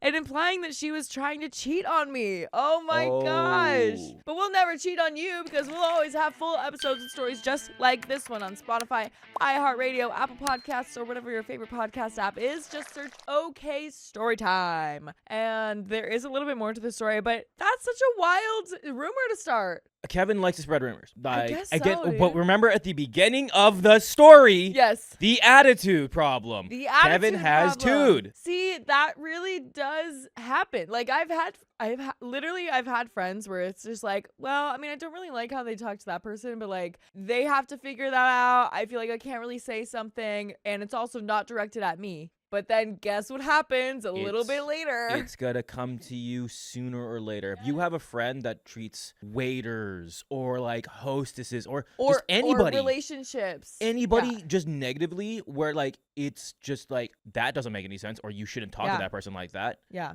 If they can do that to them, they can do that to you. Yeah, it probably would be a good idea to like call it out in the moment so that they know that you're not gonna put up with it. You know. Yeah. maybe. Boy, oh boy. But yikes. Not dude. not a fan of Kevin, but I will say I think the moral of the story is just I mean, yes, you were trying to communicate OP. I feel like when he started spreading rumors about the rideshare stuff, like his trauma, I would have reached out to him and be like, "Hey, man, can we have a conversation? Because I've been hearing stuff from people. What's going on? Like, I feel like there's so much tension between us and between my girlfriend. Right. What is happening? Like, let's squash the beef. Like, what's going on? Right. Like if you're not gonna communicate first, I will. You know? Yeah, exactly. Like it's like the olive branch. Like I'm hearing things from you, and I care about you and our friendship. What's going on? And I know like it's like I have to be the bigger man. It's like yeah, we're adults. We can do that. Exactly. I mean, that is being the bigger man. I feel like is not just like, oh, I'm gonna like let them talk about it. I'm not gonna say anything. Yeah, it's like oh, it's okay. It's like at this point, it's like this is what's the point of this? And I mean, you understand what the point is, but now it's gone to a point of there's a time and place for everything, and you like obviously arguing at a music festival, and on top of that, all these other things, and on top of that, you're on substances. Right. Not the time and place. Not the time and place. He most likely did this knowing that if it got back to me, it would absolutely destroy me mentally and emotionally and damage my relationship. Before my girlfriend told me this, I had tried to call Kevin and was immediately sent to voicemail multiple times. I figured out that he had blocked my number, blocked me in all social media, and basically was trying to wash his hands of me and my girlfriend. Now, back to the original question. Would I be the a-hole for wanting to expose all of this and clear the story and give everyone a perspective of the conniving and downright disrespectful way he treated both of us and the manipulative way that he went about painting both of us as terrible people that don't care about our friends? Or do I have every right to clear the air and show everyone how manipulative this entire situation is? That's the end of the story. What do we say to those questions? Oh, I definitely say clear the air for sure. Like, hey, Sure. these are false rumors. Yeah. And you know what? If it is going around friend groups that you do hang out with, I mean, yeah, you do what like if people like were like, oh, I heard rumors about Angie or I heard rumors about Keon, Right. and you're like, no, those aren't true. Who'd you get that from? You're like, oh, from that person. So that's a lie. Exactly. I would definitely clear that, especially if it's because of not just you, but also your girlfriend. Yeah. People were literally ostracizing you guys at a music festival and acting weird around her and you because of this. You don't want that. I helped my friend get a job. Now I regret speaking to him again. No contact. No contact. And this is direct from the r/OK Storytime subreddit. All So, right. I am 25 female and have been best friends with 30 male for about 4 years now. We met at work when I first started and very quickly got close within a mutual group of friends. By the way, this comes from No Name Central, and if you want to submit your own stories, go to the r/OK Storytime subreddit. So, after about 4 months, I left for a better job, but we kept each other on socials and had still stayed within the friend group. One day, randomly, we bonded heavily over video games until ultimately we made a group chat with one of the other friends and started playing a shooters game pretty regularly on a group call. It became a sort of routine without really meaning to. Then one night, the mutual friend wasn't available to play, so we hopped on a call, just the two of us, and bonded even deeper from there. From then on, the snap streak got longer and calls were going into 3 a.m. until, well, you can probably see where this is going. Feelings were admitted, as well as a mutual attraction. We, from then on, quickly became inseparable until the phone call turned into in-person meetups and all-day hangouts. Again, you can see where this is going. I'm seeing it. Well, for some more context, now 30 male is a single father of 2 beautiful boys. And at the time all of this started, one was around 2 while the other was a newborn. I know that sounds crazy, but that's his story to tell of why he wasn't with the baby's mama anymore, not mine. But anyway, within that time of this happening, I stuck around for about a full year helping raise them. Oh, wow. Wow. Okay. I was there for a lot of the youngest son's firsts to watching the oldest develop his own little personality. Within that year, though, we, from how I see everything, actually genuinely fell in love. Well, at least on my side of things. I was head over heels for the dude. Now, if you've read this far, you probably are wondering where the but comes in. And here it is. He, with both past relationships of his sons, has been extremely traumatized and hurt from them both in many different ways, from cheating to gaslighting to trust issues, etc. Not to mention finding out you're gotta not only be a father of two, but a single one at that, as soon as he got comfortable with the idea of it all, which I completely understand. I mean, who wouldn't go through that and not come out hesitant to start anything new with anyone, regardless of how you might feel about them? As the months went on, though, and the more we talked, the more it was obvious our feelings got deeper, even to the point where the word love got involved. However, during this time, friends of both of ours kept asking what was going to happen between us. How deep exactly did all of this go? Well, yes, I know that's not really any of their business, only ours, as long as we communicate about it between us. At least that's all that matters. Here's the thing. There was no communication about the situation between us either. It was very evident about how I felt and what I wanted. However, I started to get the vibe that everything between us was more physical than anything. The longer this went on, the more painful it got. Well, one day it felt like he stepped back for like a week and we barely talked. And when he did finally come back, I find out he was taking a chance at trying to get back with his youngest son's mom in an attempt to get his family back. Oh no. Ouch. While he's dating OP? I don't think they were ever like officially dating, but like she's been helping for the past year with his kids. And clearly like a physical relationship is happening. Yeah. Oh, ouch. Man. That's pretty sucky. Yeah. Hearing that was, I can't lie, soul crushing. Not because I couldn't respect it, but because he didn't say anything. So at this point, I realized very clearly what I wanted. He wasn't going to give it to me. Not even really that he didn't want to, but that he couldn't. He needed the time to heal and grow as a person. And in many ways, I did too. So maybe this was wrong of me, but I took a step back and started moving on from him and this whole drawn out situationship. During the step back, I started talking to someone else and really put distance between us until about a week later, he starts to reach out more and seems as though he really wanted to be official. However, he's too late. The distance was not only addressed and realized, it quickly became evident that it was needed. A few days turned into a month, then turned into longer when me and the other guy I had started talking to started officially dating. Still, my now current boyfriend actually, and before you ask, yes, he knows about my past with his friend as well as this entire situation this post is about. Fast forward to about 3 years later and getting to the actual title of this story. We haven't really had any communication except for some small talks on Instagram. Nothing too crazy other than him also getting into a relationship and me graduating college. So light talks of how life was going and how his boys were doing. Well, a mutual friend of ours and I started to hang out and he ends up inviting us both to a housewarming party. This is complicated. Yeah. Also, I'm realizing that I think OP was really young when she was helping take care of these kids. Because I think she's 25 now. Oh, wow. Yeah. He's 30. She's 25 now. So she was probably 2021 when she was helping take care of these kids. Did we get like how long they've been talking to each other? Yeah, it said 4 years. Oh, wow. That is young to be dealing with all this. Mm-hmm. Yikes. Yeah. And then for him to like totally kind of not even give her the respect of saying, hey, I can't be in this relationship with you. And then, but like just immediately going back to his without talking. Oh, man. Yeah. Well, a mutual friend of ours and I start to hang out and he ends up inviting us both to a housewarming party. So we made a plan to actually meet up to go since said mutual friend asked me to pick him up and bring him. And I said yes. Again, all with my boyfriend's knowledge and awareness. We from there exchanged numbers and he tells me about how he needs a job and was considering and wondering if I could help him out with getting a job where I work. So I have a conversation with my boyfriend first, make sure it's okay with him, then my boss. He gets an interview, does well, and officially gets hired on. This is the friend? This is the like ex situationship. Ooh. Yeah. Ooh. Yeah. Oh my goodness. He gets introduced to my friend group at work and gets accepted in with open arms and a warm welcome. Well, after a while, it feels as though I have my best friend back from him.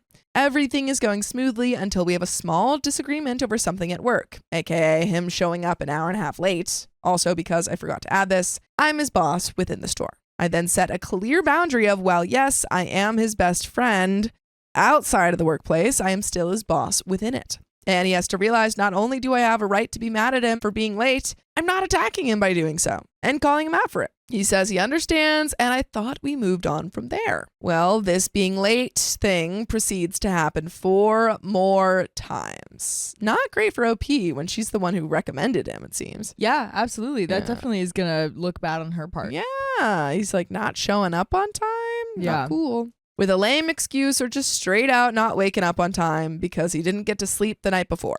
Something I forgot to add, he doesn't have a car, so I was picking him up for work and driving him home. The days he was late, we were supposed to be there at the same time, but he overslept and didn't answer the phone, so I went without him. Those times he was late with an excuse, it was always about his girlfriend and her car not working correctly or her not wanting to get up to take him. The next thing that happens is I would give him slight instructions on how to stack the truck on a cart more organized. So I restacked the cart to make it easier on him. He suddenly shuts down and stops talking to all of us because I guess he didn't think it would matter because he was doing that cart specifically and he felt as though I overstepped him and didn't let him explain. I only learned this because the whole going radio silent on everyone to where they're asking me what's wrong since I'm supposed to be his best friend thing kept up until I specifically made a point to stop him and force him to tell me what's wrong, where he then after tries to say, no, it's fine, it doesn't even matter. I apologize and explain I wasn't making it more difficult, but trying to help him out in the long run. And then he suddenly goes back to acting as if none of it happens. He's acting very unprofessional. Yeah, he really is. Yeah, he's like pouting and, Right. ignoring everyone. And you're at work, dude. Yeah. Situations like this keep reoccurring where I'd have to go out of my way to cater to his emotions to get him to talk to me. So he'd stop what I feel is a temper tantrum. Eventually, not only does the group of us coworkers and friends get highly annoyed, but I no longer find the energy or want to do so. But I also got a second job as a night job so that I could move out. So my time quickly becomes limited and important to me. The more that this happened, the more distance I started putting in between us because I no longer truthfully at this point cared to cater to his emotions and wanted him to grow up and learn some discipline. One morning, I start driving to work and realize I got a text from him, so I check it. And he asked if I was coming to get him. But at this point, he had hinted at the fact he expected me to text him to see if he was riding with me. I got frustrated because after the whole being late several times thing happened, he'd get a ride with his girlfriend or Uber without telling me, and I'd find out when I got there. So I'd always just wait for him to ask me for a ride when he needed it. Yeah, if you're like showing up at his house and he's like, oh, I'm already left. Yeah, I'm already gone. Like, that's so rude. I'm sure there was some sort of communication where OP would expect to pick him up, and Yeah. if that's the case, then he should communicate back that he doesn't need it. That's so Yeah, literally. Or just say, hey, today I need it. rude. Yeah, Just communicate. communicate, please. So I got frustrated and expressed that to him. And he said he understood this and that it was not my responsibility to get to work, but his own. From that point on, I honestly haven't picked him up for work and barely drove him home, especially with trying to balance 2 jobs and get some downtime in between. Well, now, skip to about a week ago, there was another situation where he had miscommunicated what was being said to him on how to write down the numbers needed to insert for our backstock to go into our automatic ordering system. Numbers that we need with certain names so we know what's what and how to enter them. Well, me and my other friend took the time to explain it and the names because the way he was writing it down didn't make sense or give us the actual numbers needed. During that conversation, I could tell he shut down and stopped listening and instead was just nodding his head. So I just walked away and left it at that and made a note to go back to it after break. I did just that. He then proceeded to tell me he stopped listening because he felt attacked, basically. So I explained we weren't attacking him, but we need those numbers with those names. He just doesn't want to do his work. Yeah, He's just like, why are you bullying me? She's like, I'm literally just asking you for some numbers. Yeah, he's taking everything so insanely Yeah. personally and negatively. Yeah. He explains that the names didn't make sense to him. which, okay, I can get that, but we didn't come up with the categories, and that's how we learned to use them. So I explained that, to which he explains he had to write down an example. I already did that before I walked away the first time. So I just left it at that and kept it pushing. Here's the thing. I'm not the only one who's picked up on this whole situation. Our little department team as a whole knows and feels the same way I do. They've seen me have to force him to talk to me about when he feels as though we attacked him or misunderstood something. And simply put, they're over it, as am I. There's other things in there too that add to it, like him only being on one cart his whole shift, going to the bathroom for 45 minutes a few times a shift. A few times. A few times a shift? That's crazy. Dude. Or arguing back and forth with his girlfriend for hours texting. To just outright not being willing to pick up any extra hours or staying later and getting mad about still being there, as if we're not all staying late as a whole. To take the 45-minute bathroom break at the end of the shift, then clocking out. To just not really showing up or helping out when needed or when it was expected from our bosses themselves. So here's the part where I may be the a-hole. I, 25 female, want to completely cut him off at this point. I'm talking about how we have no communication outside of this job at all, basically already there, and tell our bosses how I really feel about the situation. Not to technically get him fired, but to get a solution to the problem, because I'm quite frankly over catering to the emotions of someone that's more grown than me.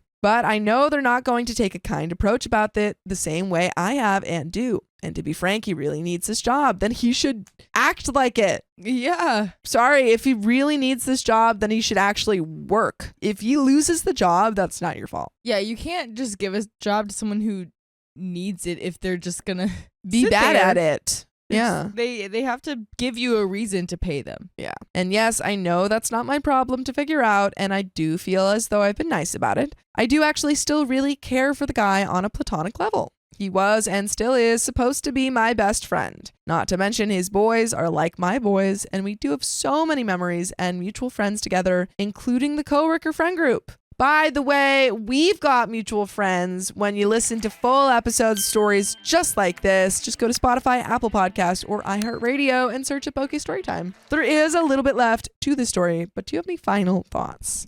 OP is really giving him a lot of grace, and I think because So of much like grace. the history that they have, but it's a business. Business isn't personal, especially since you're the boss. I was about to say, if you are in a position of power to him, like you definitely have, they're going to hold you a little bit more culpable than anyone else around. Yeah, absolutely. And then your other employees might look at it and feel that it's unfair that you're putting up with all of this just because you guys are friends, because everyone else knows that. Absolutely. It's So- like the nepotism kind of thing, but Yeah. you know, So friends. you just gotta let him go. Let him go. Or, well, I don't know if OP has the power to fire him per se, but like, I mean, you could have a last conversation with him before you go to your superiors Sure, and that'd say probably like, be good. hey, you need to step up. Don't give me the silent treatment. Don't, pout about this. Mm-hmm. These are the things I've noticed. I am your boss. I love being your friend outside of this. Yeah. I have a responsibility to tell my bosses that I've noticed this behavior. Mm-hmm. I would love to see that change, but this is a warning. Yeah, exactly. Yeah. But there is a little bit left to this story. Also, me and that same coworker friend group have talked it over, and basically they want me to sit them down and explain everything in detail, including how both I and them feel about everything, as well as my bosses, and give them an ultimatum and maybe much needed reality check of like, yo, I'm not attacking you, but if you're not going to wake up and grow as a person, you're not only going to lose your job, but me as well. With that part being said, I have since texted him, letting him know we need to not only have a conversation, but one in person where he can't walk away from or leave me on red. And we have a plan to do so tomorrow when we get off work the day I'm actually writing this, which is what brings me to actually writing this post, to not only know if I'm the a-hole here at all, but to get advice on what to say and how to say it when we do have this conversation. But that's the end of that story. My best friend hooked up with my ex and her mom. Oh, that's a bad friend. So, get ready for a long, long story, but here goes. My ex and I had been dating for 7 years, and we had a friend group that would regularly hang out during the week or weekends, consisting of me, my ex, my good friend for over 9 years, and another really close friend of mine. 3 guys, 1 girl. By the way, this comes from user AgreeableAd6925, and if you want to submit your own stories, go to the r/OK Storytime subreddit. I'm Dakota. I'm Sophia. I'm Carly. And OP says, a lot of her friends went to college far away. So in order to help her feel like she wasn't all alone, besides just having me, I chose to have her tag along with me and my friends that went to college locally. We had a lot of fun throughout weeks, and it had probably been like this for 2 years. My friends genuinely enjoyed her, and I was happy because I could be with her, but also my guy friends a lot. And she was happy because she had a group of friends to be with, instead of just being alone while all her girlfriends were at college. Anyways, my best friend of 10 years is known for being plain stupid, making irresponsible choices with hindsight. Making irresponsible choices, which hindsight is a red flag for a person to surround myself with. But he came off as just silly and like, oh, that's just how they are. As time went on, he had dated and hooked up with my girlfriend's best friend and 2 other girls in her friend group, one of which had a boyfriend, and my girl was pissed at her friend for cheating. Yikes. Borf also hooked up with another friend of hers. Borf, stop. Stop it, Borf. Stop. That's too many women, Borf. And a girl that my girlfriend met at a bar and became friends with. Borf. He's making his way through the friend group. Borf just crossing off names like it's a Christmas list. So, my girl knows and is friends with at least 5 of the chicks that Borf had been with. She would constantly tell me he's gross, and so would the chicks that he had been with before as they watched him get with their other friends. In high school, he had tried to hook up with 2 of our friends' exes as well, one that was in a relationship for 5 years. I'm a team leader at work and got him a job where I worked, and after a year, he up and left with no call or anything to our boss, which looks bad on me. And he would avoid talking about it when I brought it up whenever we'd hang out. Being jobless, an old high school friend had an MMA match in LA, so I paid to fly myself and best friend out to LA for a week to see our buddy fight and paid for the flight back. Now, the story. The other friend, 5 years. The other one that was in our hangout group had been getting annoyed with me and talking about me behind my back to my girl, and she would voice her issues with me behind my back to him as well, and neither person would tell me about it. Instead, they just held it in. In turn, a friend of 5 years started being a jerk to me to this. A friend of 5 years started being a jerk to me to the point where I told him that we need some time apart because I don't know why he's being such a jerk for no reason. When I said this, my girl was telling me that I just need to make up with him because she misses our friend group, but I had nothing to apologize for. This would be a good time to mention that meanwhile, my good friend of 10 years, the male gigolo, Borf, had banged my girl's 60-year-old mother. And my girl woke me up to make me stop them, to which I was forced into a room where they were banging, and they did not stop. My friend was then banned from her house, and he hated him. So I made up with my other friend, and we had been getting along so-so because he was still a jerk somewhat. About 2 months passed, and my girl forgave my friend for his coitus session with her mom, and he was invited to a party at her house while her mom was out of town. He's still banned from their house. We had started playing a card game called Stir the Pot, and I got the question, who's the most romantic? So I jokingly said it was Borf. But before I could say that, my girl sneered, "Not you," in front of everyone.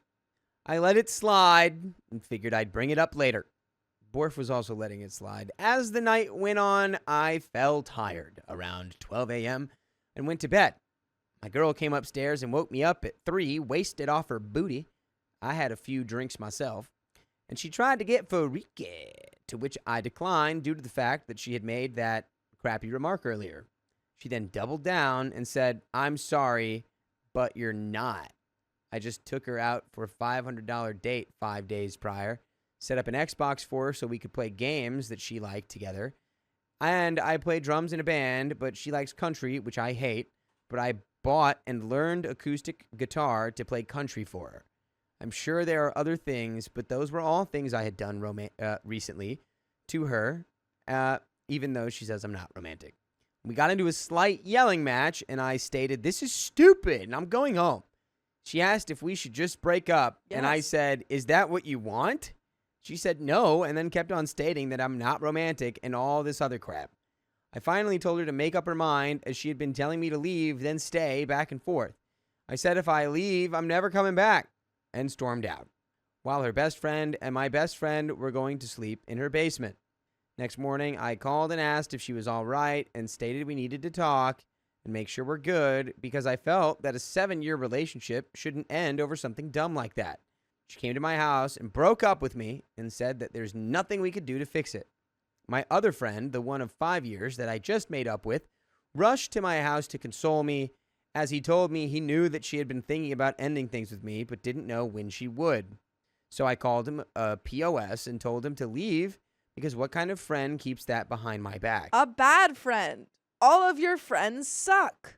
This is a bad little group. This is the most toxic friend group I've ever seen. My best friend was ignoring my calls and came to pick me up a few days later to hang out.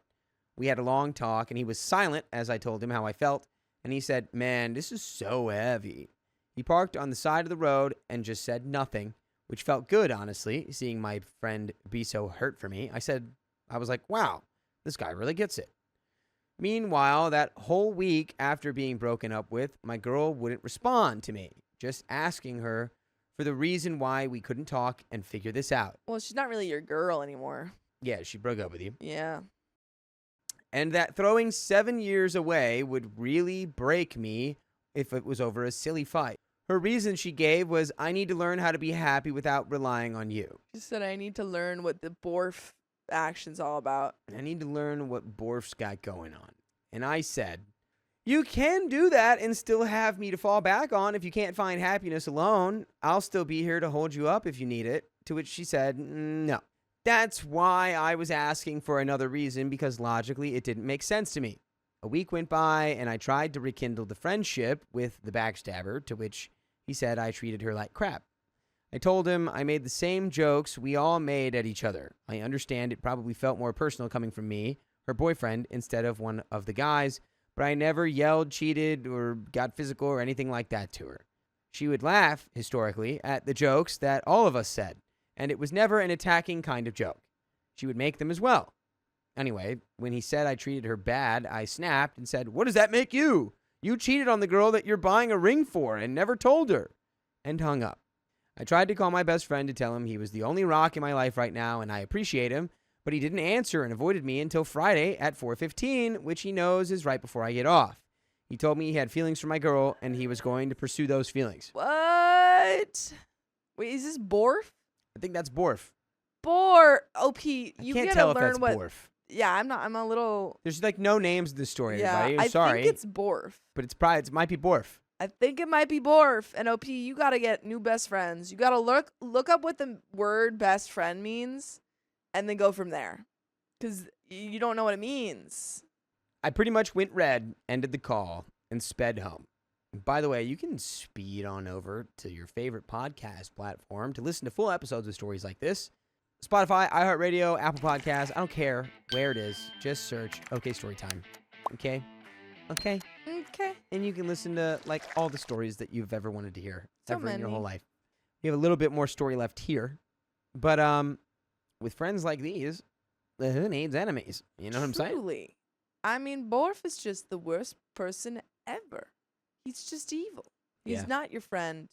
He's maybe Austin Powers, but if he was evil. I haven't seen that movie. Borf hooked up with your ex-girlfriend's mom. Then y'all broke up and he said, "I wonder if those traits got passed down." Yikes. Yikes, yikes, yikes. I'm so concerned if your ex is into that. I'm so concerned what her mental state is like, if she wants to hook up with the guy who hooked up with her mom. It's really quite crazy. Yeah, it's just time. It's time to go. Yeah. Time to go, live a new life. You start a brand new life. Yeah. New life, wipe the whole slate New clean, new friends, life. Completely get rid of all of your old friends. All of them. So, let's finish this story.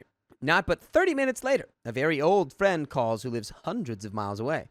He asked, "Did Borf just call you and tell you he has feelings for your girl?" I said, "Yes." And he said, "He's not telling you everything. He had hooked up with her multiple times, including the night before y'all broke up." Dang. That was enemies to lovers, man. She said she hated that guy. She said he's so creepy and weird. And he keeps hooking out with all my friends. And my mom. And my mom. Girl, you gotta raise your standards. Do better. You suck. Everyone sucks. So I went even more red and called her immediately. This time, she answered it, and I let her have it, calling her every word under the sun, making sure she knew how nasty it is that her new man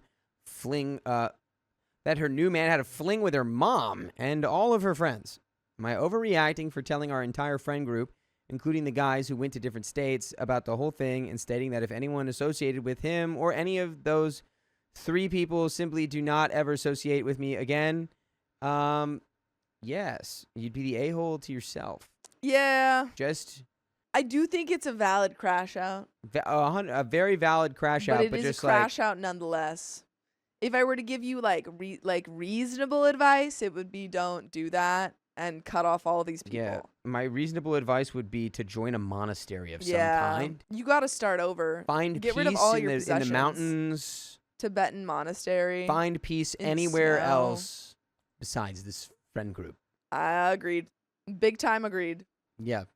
Find peace in a good book. Yeah. Start reading, OP. Maybe you'll learn something. But man, oh man, is that the end of that story? My friend cut me off after my pregnancy reveal. Now she wants me back? Too little, too late, my friend. So to start off, me and this woman met in middle school when I transferred to the school she went to, and we have been really good friends up until the most recent years. We are both 39 female. She and I both were kind of outsiders and did not fit in too well with other groups, so we stuck together like glue. By the way, this comes from Skibney. And if you want to submit your own stories, go to the r/OKStorytime subreddit. I'm Sophia. And I'm Angie. And OP says, her parents passed when she was young and she had no siblings. So I admit now she may have felt closer to me than I did to her, since I had a lot of friends back in my old school that I still talk to. Over a year back, I became pregnant with my and my husband's firstborn daughter. She is truly everything we could have asked for, quite literally perfect. We've been married since we were 25 and had no plans to have children initially, but with my 40s coming up, he and I had a talk and decided that maybe one would not hurt. We absolutely love her and are also so happy to be one and done. We are at a great point in our careers and have honestly spoiled this baby. My friend, let's call her Anna, has been married with her husband since she was 28, and they've been trying for a baby since she turned 30. They started IVF when she was 32, as they are also both well off, and fertility experts explained she would have a hard time getting pregnant. She knew I was not really planning on a child, and we never really spoke about her TTC journey because that is something deeply personal, and I never did any prying. She seemed happy to never bring it up, and when she did talk about it, she would have a sad look, so I figured it was best that way. By the point we decided to try for a baby, I tried to keep it just to me and my husband. I did not tell her, just me and my husband knew.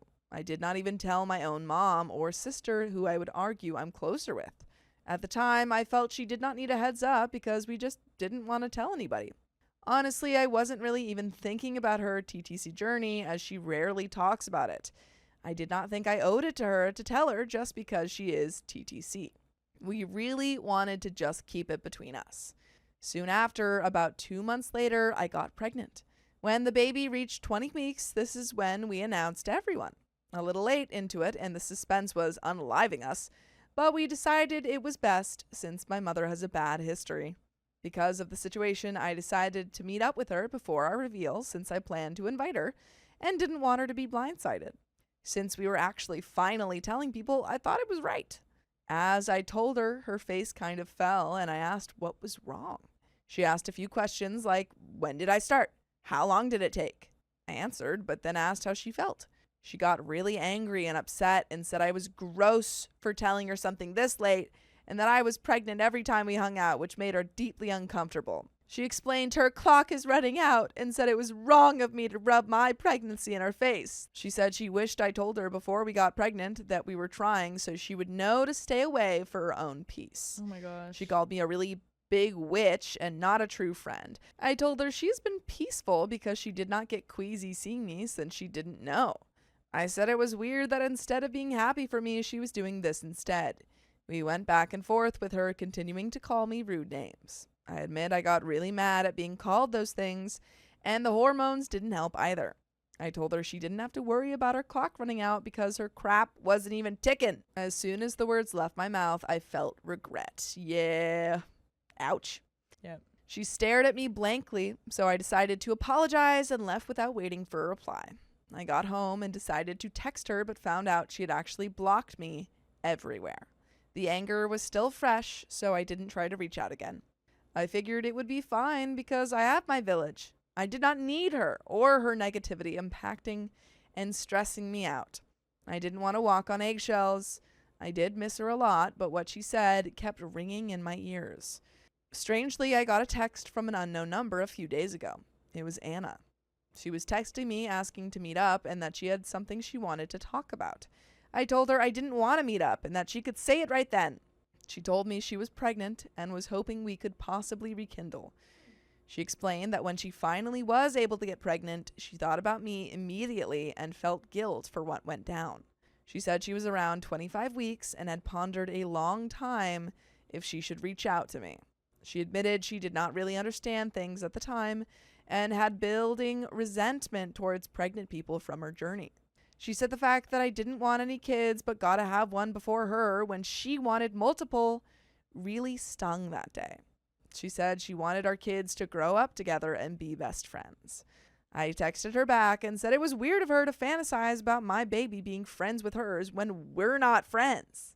I reminded her that for literally the entirety of our friendship, she knew I was child-free up until the end, where she decided to crash and burn everything we had. I told her she should have had decorum that day. She was allowed to be sad at my pregnancy, but blowing up at me was insane. I said the same way she would have appreciated being told early, I would have appreciated some kindness and maybe a congrats, but I did not get that. I said it was weird of her to text me now, hoping for me to be happy for her. Oh, and the worst part is, I was happy for her. I told her something in the back of my mind still missed her, and I was ready to let it go after this, and I wished her a safe pregnancy, something she could not muster up for me. After this, she sent me a long text saying I was the only real friend she had, and that she would have nobody else to celebrate with other than her husband's family and her coworkers. I told her we were not friends anymore and blocked her. Ouch, this is Dang. tragic. Yeah. It's like childhood friend. Yeah. And obviously, like, you cut her off for reasonable, things. Right. But, like, yeah. Yeah. Just kind of sucks. That does kind of suck because I feel like, I don't know, I feel like it would be good to voice your opinion like this because, like, Yeah. I've been in a situation where, like, I stopped being friends with someone and then they apologized afterwards and then, like, I still had a lot of things to say to them. Yeah. But I kind of was just like, oh, well, that was a nice apology. So, like, maybe we can be friends again. But then Yeah. it didn't feel right. You know what I Yeah. mean? So I like that she was able to say these things. Mm-hmm. She had this kind of closure. She had this moment where Yeah. she was offered the friendship and she was like, you know what? I'm Right. not, I Right. appreciate it, but I'm happy Yeah. for you. Yeah. Can't go back. Since then, my husband actually received a text from her husband asking if he could convince me to reconcile because Anna was in shambles and he didn't want her to have so much stress during her very hard to achieve pregnancy. My husband is saying I should just make friends for her sake at least, and that maybe it will be like it used to be. By the way, for our sake, we would love for you to listen to full episodes of stories just like this. Just go to Spotify, Apple Podcasts, or iHeartRadio and search up OK Storytime. That's right. There is a little bit left to the story. Any Yeah. final thoughts? I think I would hear her out and I would at least be Yeah. open to forgiving her. I feel like Mhm. it wouldn't be Would it be the same? Wouldn't be the same. Yeah. But I wouldn't block her, I think. Yeah. I feel like that. I don't know. It feels like you both were going through something Yeah. and she kind of lashed out in a really awful way and you were very right in reacting the way you did after. Right. But it seems like, she's kind of had that realization. Yeah. But, you don't owe it to her. Right. She did hurt you. Right. It's very So- possible for it to be the kind of thing where, like, later down the line, if you wish that you were friends Yeah. with her or you were mad that you're not friends anymore, then you Could can't reevaluate. yeah, you can't really, like, be super mad at her for, like, throwing it all away. Yeah. When it's like, okay, well, she messed up. Yeah. in the end, but you could still have a friendship and you could still do something about that, Yeah. It's not away forever.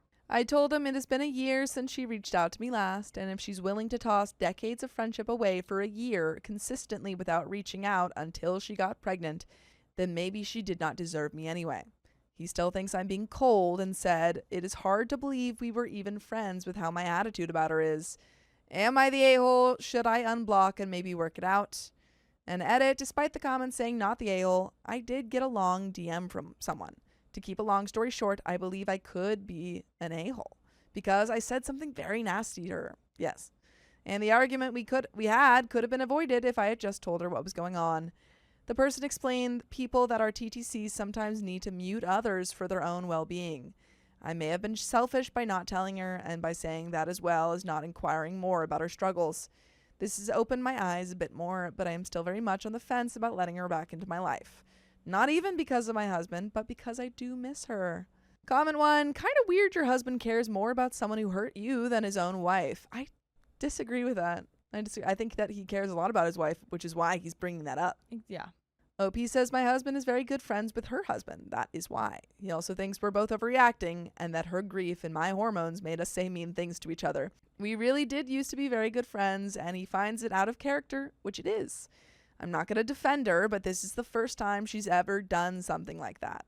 He also sees that I do actually miss her, and I have pretty petty, spiteful side to me. That was apparent.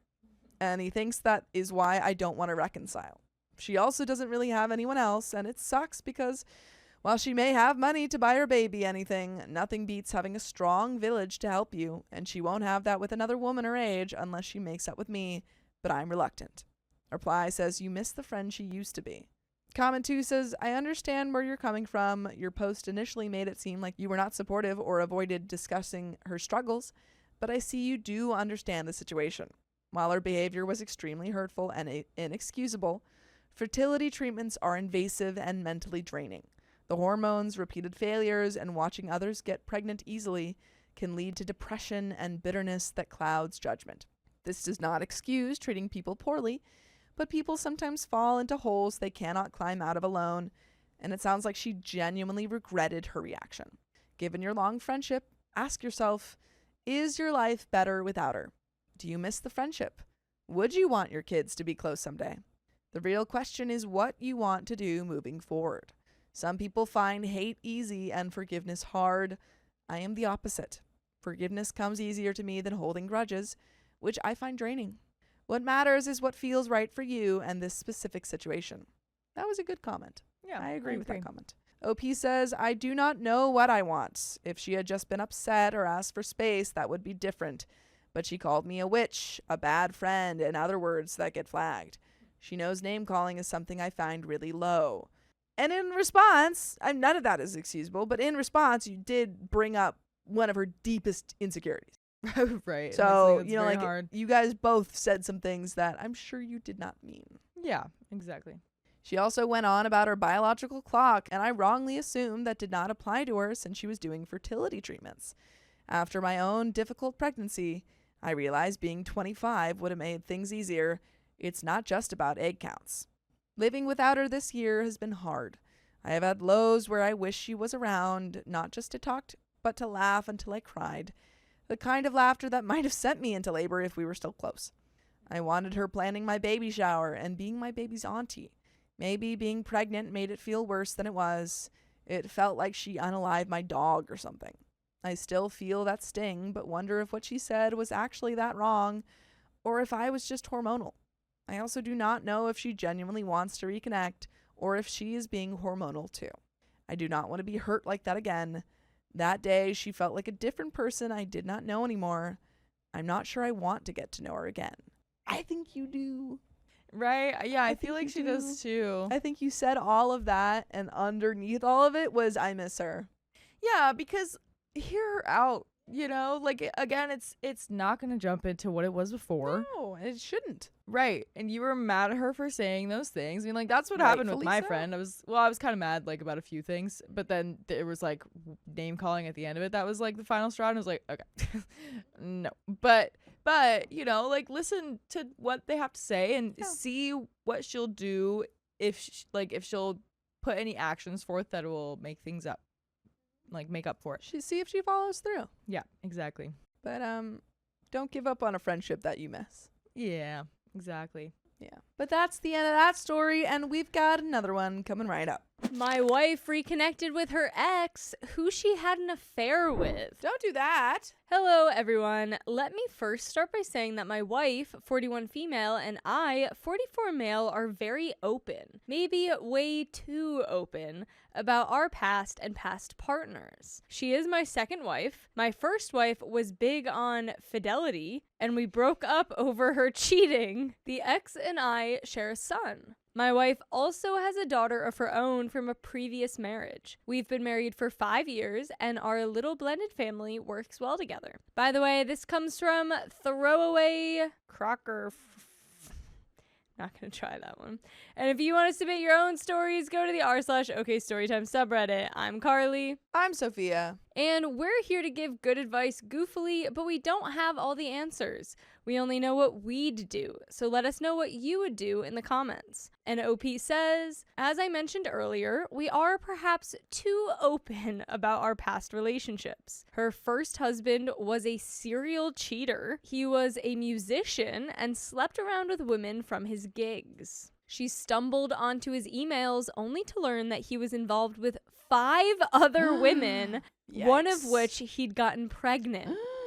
Wow, they were together? Yeah. Oh, rough. Not wanting their child to grow up in a broken home, she wanted to save the relationship and reached out to one of her old internet friends for advice. We'll call him Chris, 36 male. The two had been friends for 7 years up until that point, but had never met. They were writing partners.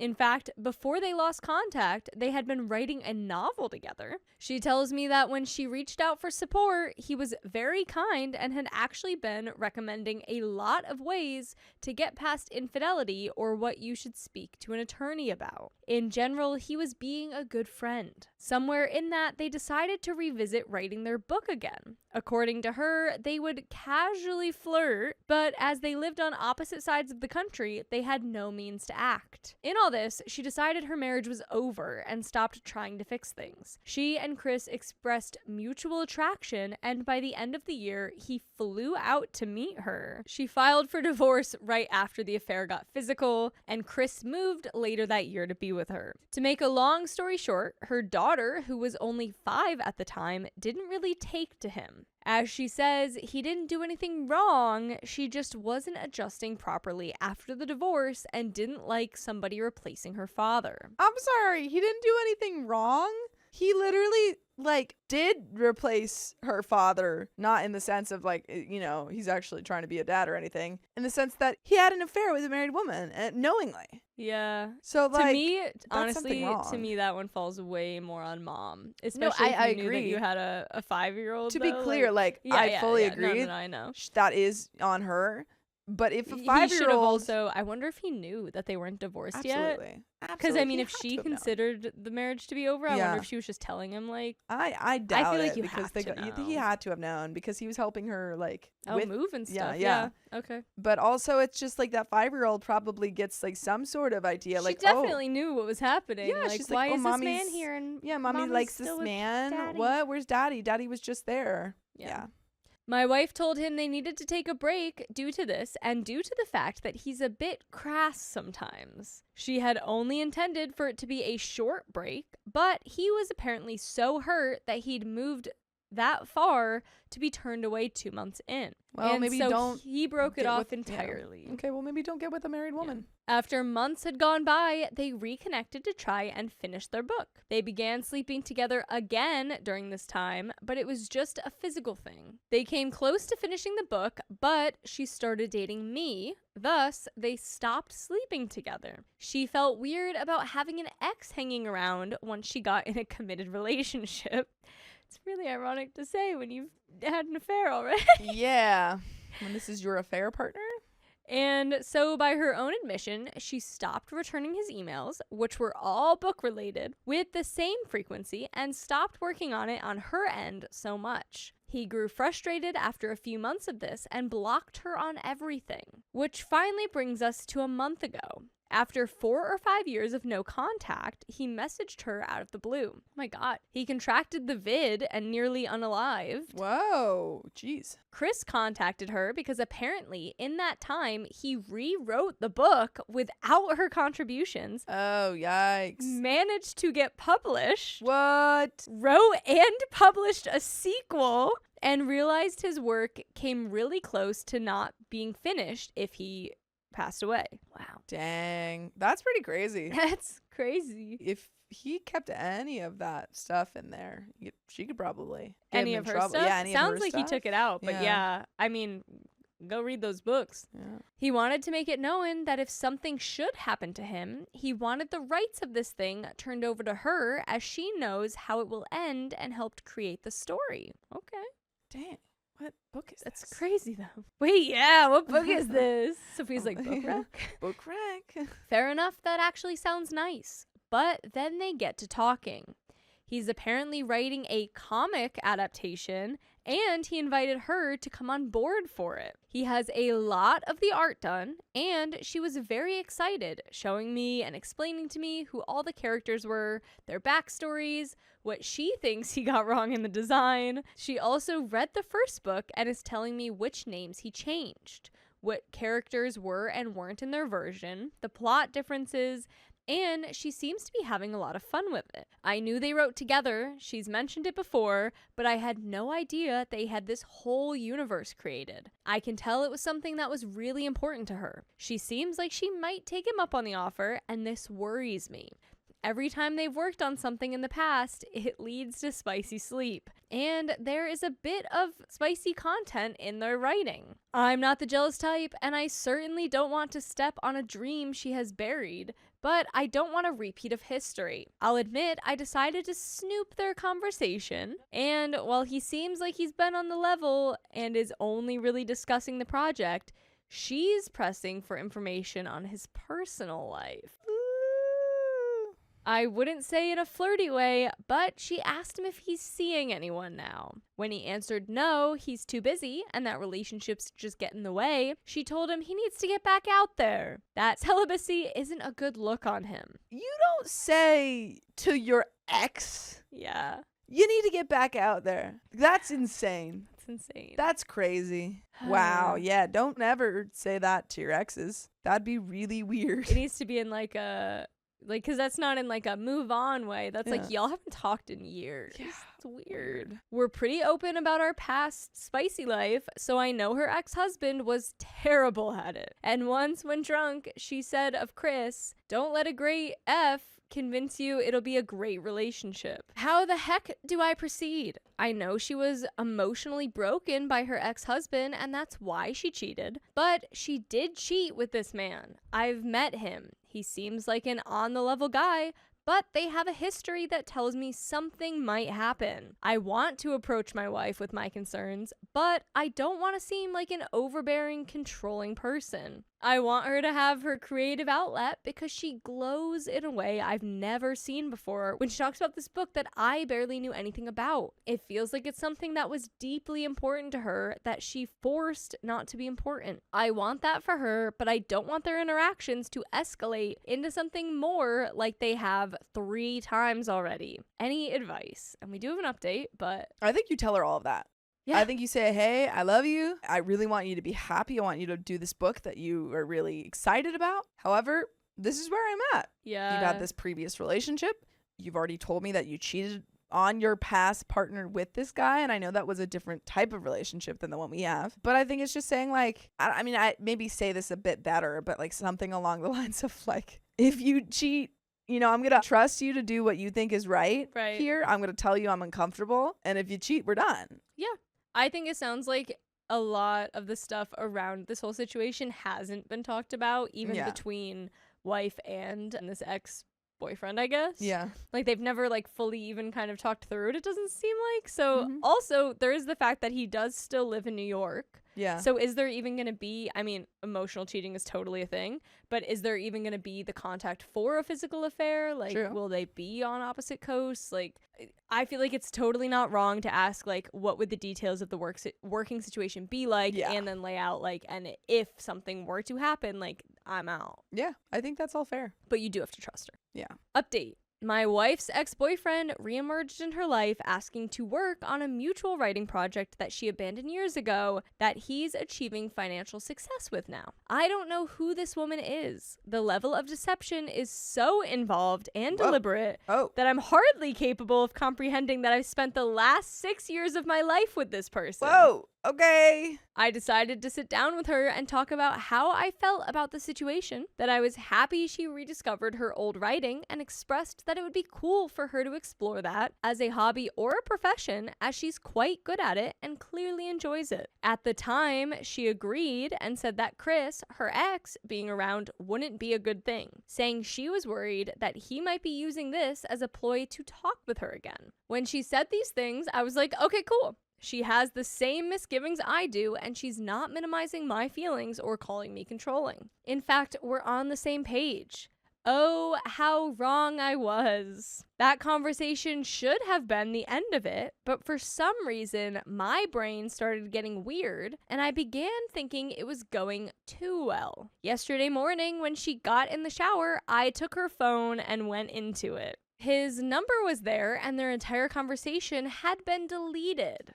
Suspicious. It hadn't been 3 days prior. Red flags. I checked Facebook Messenger. She's talking about her upcoming trip for work, which takes her to Vegas. Well, apparently, this 2-day-long thing has been canceled due to the vid, but she's been telling me she's going. They're discussing a hotel a town over and staying there, as well as sending each other people's vacation photos of Vegas, so she'll have stuff to show if I ask. Yeah, well, she cheated.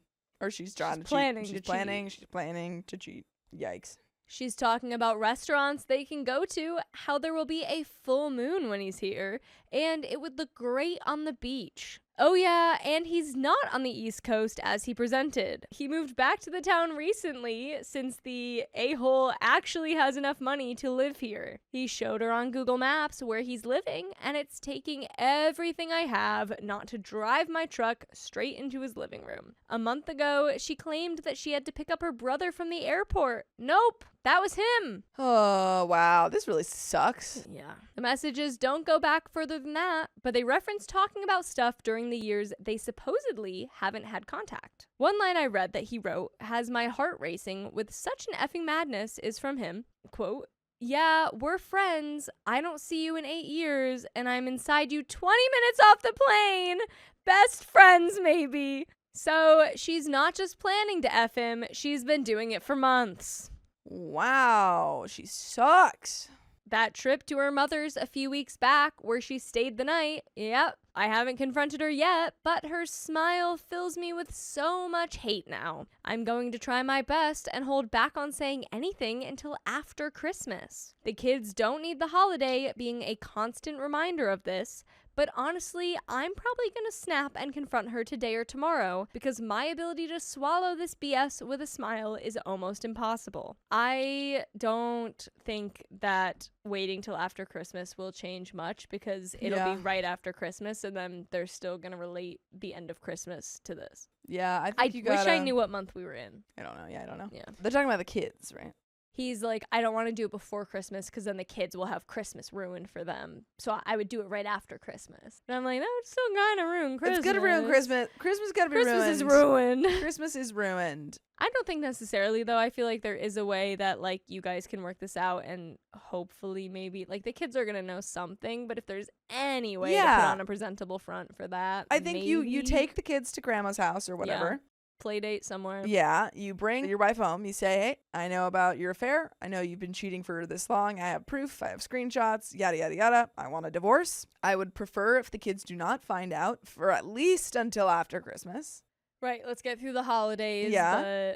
But after that, I want you, to out of the house, and we're going to figure this out. But, yeah, I think that's what you do. Don't, because it's just going to be miserable for you. You can't control how she reacts to that, unfortunately. Of course not. Hopefully she's also civil about it, but... Yeah, you never know. I'm losing my mind right now. Edit 1. I'm gathering info, pics, and screenshots of her location and speaking with a lawyer tomorrow. Edit 2. I've met with my brother's divorce attorney and we're making plans. I am documenting everything, all texts, her location, where she's claiming to go. I'm confronting her on the 2nd next month after she goes to the hotel with him. I'm making sure I have my ducks in a row and I'm trying not to ruin Christmas forever for the kids. Update 2. Got anything? Or? Nothing more to say. Great.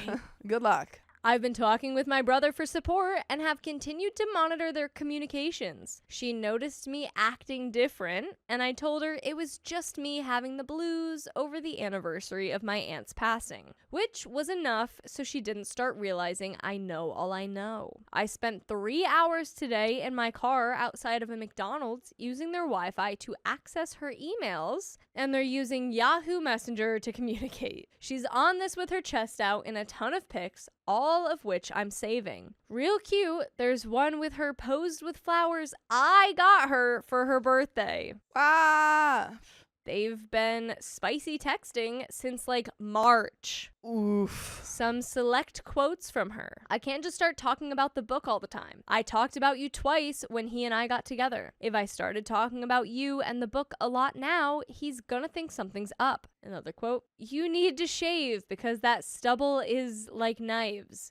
Almost had to put chapstick on my chin and under my nose. Update 3, which will be the confrontation, but Oi. I have nothing more to say. worst. She just sucks so much. yeah, let's just get into it. Update 3, confronted her today. I've never seen someone implode like this. I never want to go through anything like this again. This was the most difficult thing I've ever had to do. She left for either work or Chris's today. I wasn't sure where. I tried checking her location, but it was either turned off or my phone wasn't working. I didn't have the means to serve her yet, but I had to confront her before she realized what I was doing. I heard the garage door opening and I turned the camera on. She came in completely oblivious. I told her to sit down because we needed to talk. She got that deer in the headlights look, but sat down and asked what was wrong. I asked her to tell me. She played dumb, but I could see she knew she'd been found out. I decided not to confront her directly and told her I was uncomfortable with her working with Chris. She instantly agreed and nervously asked why I changed my mind so quickly. I said I wanted to be understanding, but I got weird vibes from him. She insisted he didn't mean anything to her anymore. I told her he basically stole from her and she was being too understanding about it. By now, she probably thought she'd gotten out of this and would break it off with Chris. Then I told her the whole thing stressed me out and I was taking next week off work. I said I talked with my ex and she agreed to keep my son that weekend so we could go to Vegas. Nice. I was kind of hoping you'd do that, but Yes. she got a pan stare. I started talking about how the vid shut down a lot of stuff in Vegas. She cut me off and said it was actually canceled today. Oh, what a coincidence. What perfect timing. I told her it got canceled last month. She said no, that he told them today because he wasn't sure until today. I repeated that I knew it got canceled last month. She asked what I was doing, why I was telling her I wanted to go and then saying it was canceled. I asked what she was going to do in the town where her hotel was. She asked what I was accusing her of. I asked how long she and Chris had been back together. She said they hadn't done anything and asked if he told me they were. Come on, girl. Come on. I told her not to lie to me, that I didn't want to read off everything he texted because it almost made me throw up the first time. She started with the typical cheater script about him texting her a lot and saying messed up stuff and that she was afraid to tell me. I told her she didn't see him for 8 years, and 20 minutes after he got off the plane, she had spicy sleep with him. Yep. And it's Call like, her out. you literally, direct quote from you, Direct girl. quote. She kept denying and lying, saying he lived on the East Coast when I knew he lived on a specific street. I said I read her messages in her email and texts that she was cheating on me and I wanted her out of the house today. She kept denying until I broke out copies of their texts and handed them to her. She looked for 2 seconds and broke down crying harder than I'd ever seen. She said, boo-hoo. yeah, come on, dude. She said sorry that it got out of hand and she wanted to put the brakes on it, but he had gotten possessive and was threatening to expose her if she ended it. Expose what? Just like the affair that they're having? The affair? Oh, that sucks. I don't believe you. Yeah. I told her none of that was in their texts, and she was still lying. She said it was done between them, that she'd make him go away. I told her I didn't care what she did, but I'd been talking to a lawyer, and the divorce papers would be ready soon. Good. She exploded and repeated about me talking to a lawyer 4 or 5 times. I was ready to call the cops because she was closing in on me and screaming. I told her to calm down, that I had a camera going. Smart. She continued breaking down and said I had planned this all out, smiling to her face while planning it. That's ironic. It's exactly what you did. Every time she said that, I responded that she should look at what she'd been planning and smiling to my face while doing those things. Literally. That's so hypocritical. Oy. When I asked why she'd do this to us, she eventually called Chris her soulmate, and I nearly started breaking stuff. Then go be with him and stop dragging other people into your affairs. I asked why she didn't just ditch me for him in the beginning. She said she needed to get away from him because she knew how bad she'd look to her family if she brought him back around. She also said she could never actually be with him because her ex and daughter would fight her on it. Going back to him legitimately was never an option. She begged for forgiveness. Said she'd change and do whatever I wanted to fix the situation. I told her no. She said we weren't getting divorced because she could make amends. I told her there was nothing she could do to earn my forgiveness. That I would not forgive this ever. She had the gall to be shocked by this. I told her I opened an account at another bank and moved half from our joint account that morning. The rest was hers. She went and packed her clothes peacefully, crying and oddly making threats that she better not have anything missing. Shut up. Like, what? Shut up. I told her to take pictures of how she left things, so when she came back, she'd see I didn't touch anything. Her parents were contacted, and they were in disbelief. They apologized to me, and soon after, she was out of my house. Good. Get her out. I mean, I just can't believe after all of that, like, OP goes, how long have you been cheating? No, I didn't cheat on you. I didn't cheat. And then, oh, here's the proof. Oh, well, he was threatening me. And it's like, no, I read all of the text. Oh, well, it's your fault. He's my soulmate. He's been my soulmate the whole time. It's like, what is your problem? I hope that your family judges you incredibly harshly, because that's what she said she was worried about and why she didn't break it off with OP. Yeah. But we'll never break it off with you as long as you listen to full episodes of stories just like this. Just go to Spotify, Apple Podcasts, iHeartRadio, search up OK Storytime.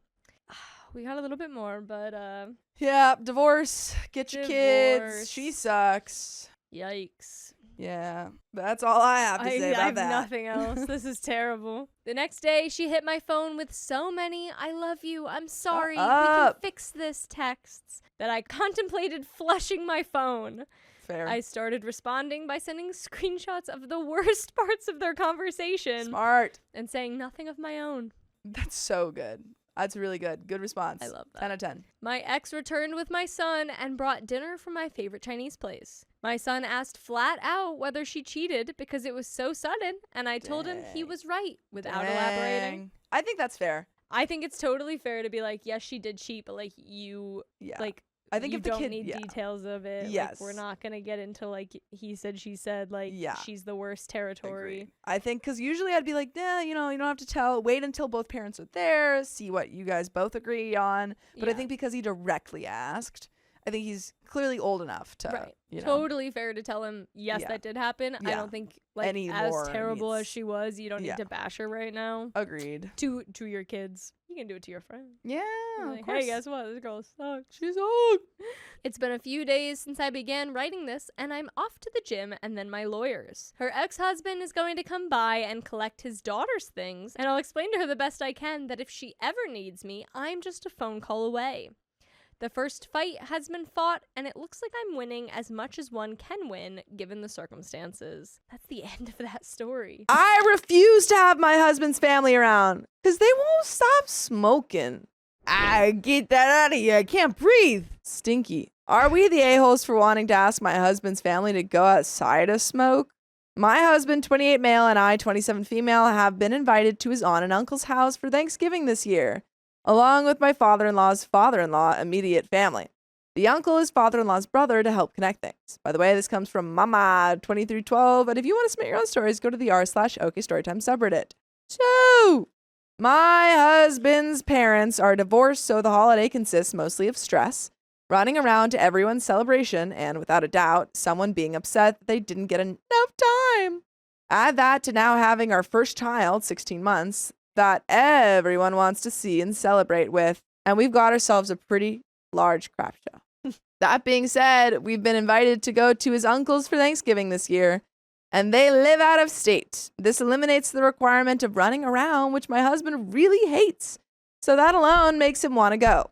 However, his aunt and uncle smoke cigs in their house. Oh, you can't get that out. You can't get that out. We went for Thanksgiving 2 years ago while I was pregnant.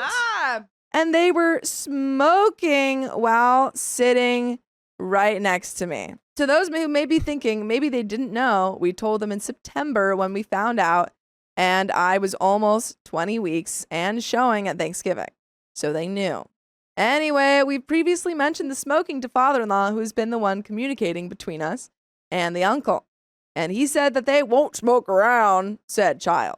For those who know, and maybe those that don't, being in a different room doesn't negate being affected by the smoke. It makes everything smell like cigs. You can still be inhaling it. I personally get heinous migraines from it. Me too.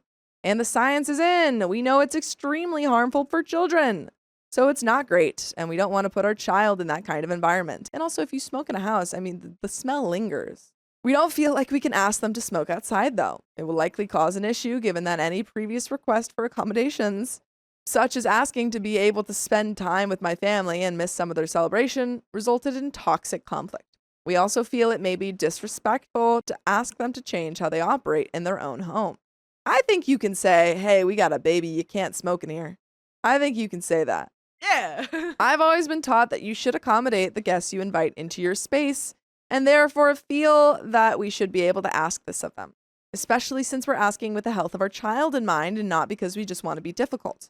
I feel I should also add that respectfully declining the invitation in the interest of the health of our child would likely also not go over smoothly. I mean, at the end of the day, you have to put your child's health at, I don't even care if they are upset about it. Your child's health is the number one priority.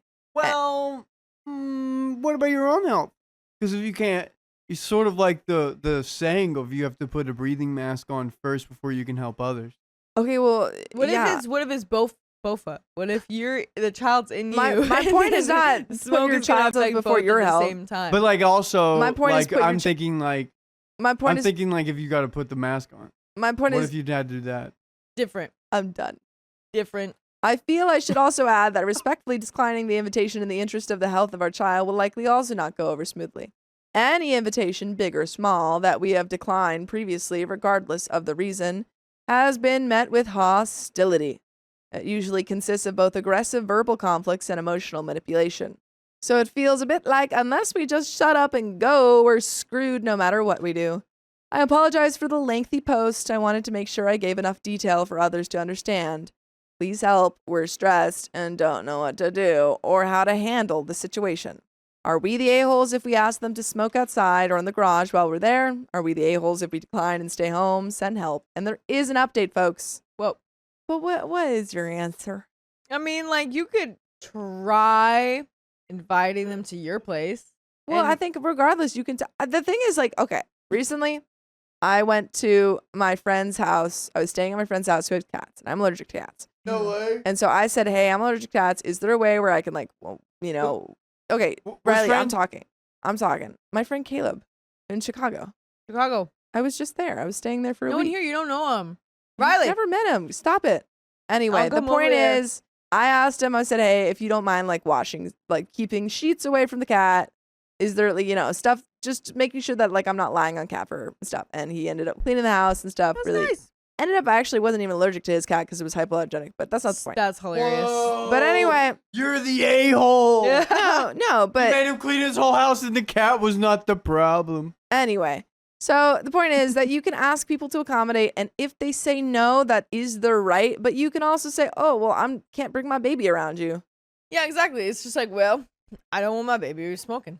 And so I don't want a smoking baby, man. I don't want a Club- smoking Club baby. However Club cool ba- he may Club look, baby as the smoking I don't want him baby. smoking. And But there's then an update. you can just be like, yo, yeah, I'm not coming over there, but you can come here. Just no smokes allowed. There's an update. A few things. First, thank you to everyone who commented. We found it really educational. Sometimes going to your friends who will always take your side just isn't enough. So it's nice to know there are many strangers who think we're not insane. Second, I asked my parents' opinion on the situation in the interest of ensuring I didn't misunderstand the lesson I learned in childhood, i.e., accommodate the guests you invite in your space. Essentially, they said the same thing the rest of you did. We can't demand they do anything with their own home, and we definitely can't ask upon arriving on their doorstep, which was never the plan. Some of you commented that we were well within our right to ask as long as we did so in advance.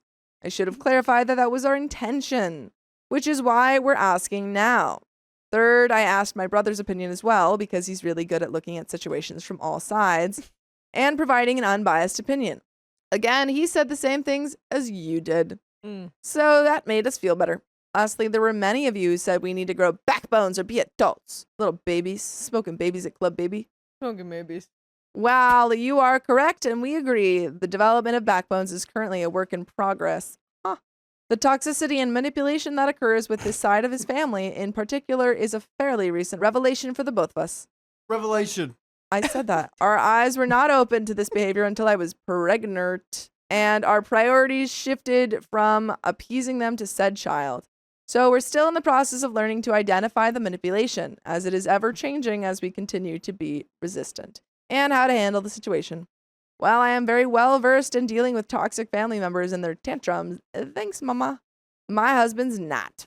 We unfortunately cannot just turn off all 25 plus years of training he received to appease and pacify them, and instantly be good at putting our foot down. We're getting there. Hobby's in therapy, and it's helping a lot, but the holidays are especially difficult, so we need a little extra help. As of right now, I think our plan is to decline the invitation and see the families we have here while doing our best to keep our kiddo on schedule. The more I read your comments about second and third hand smoke, the less inclined we are to go. Yeah. We're still stressed, but feel a bit better knowing we have people on our side. Update to come. And there is an update. Let's jump right in. Again, thank you to everyone who commented and supported. It really helps us to know that our choices are correct when we're constantly told we're in the wrong. Second, Huppy called them on Tuesday. Supposed to have been a team effort. Him tackling these things alone has led them to believe that he's just parroting my words and not that we make these decisions together, thus aiding and painting me as the bad guy. This was discussed and remedied. By the way, you can remedy the amount of episodes that aren't in your life by going and listening to full episodes of stories just like this. Just go to Spotify, Apple Podcasts, or iHeartRadio and search up OK Story Time. My name is Angie, and I think Sophia is so cool. But there's a little bit left to this story. What are your final thoughts? Well, I'm glad that we're building some backbone. Build those backbones like Glad that we're doing that. Legos. Yeah, exactly. One by one. You know, it takes progress. It takes practice to stand up to people in general, and then to stand up to your parents. So true. Hard to do, especially if you've never done that in your life before. Yeah, you gotta man. learn. It's a learned skill, man. For real skis. For real skis. Yeah. No, But good I on them think for trying. I think stand up to them, and also, make sure your child's not being exposed to secondhand smoke. Yeah. So you don't have to go to a thing if people aren't willing to accommodate for a baby. They don't have to accommodate, but if they're not willing, you don't have to go. Anywho, hubby called and stated, we would love to come and see you for the holidays, but we don't want to put our kid in that kind of environment and expose him to those kinds of things. We know that's how you choose to live your life, so we're going to respect that and politely say, no thank you. They then returned with an offer not to smoke in the house and to deep clean before we arrived. Honestly, we're absolutely floored.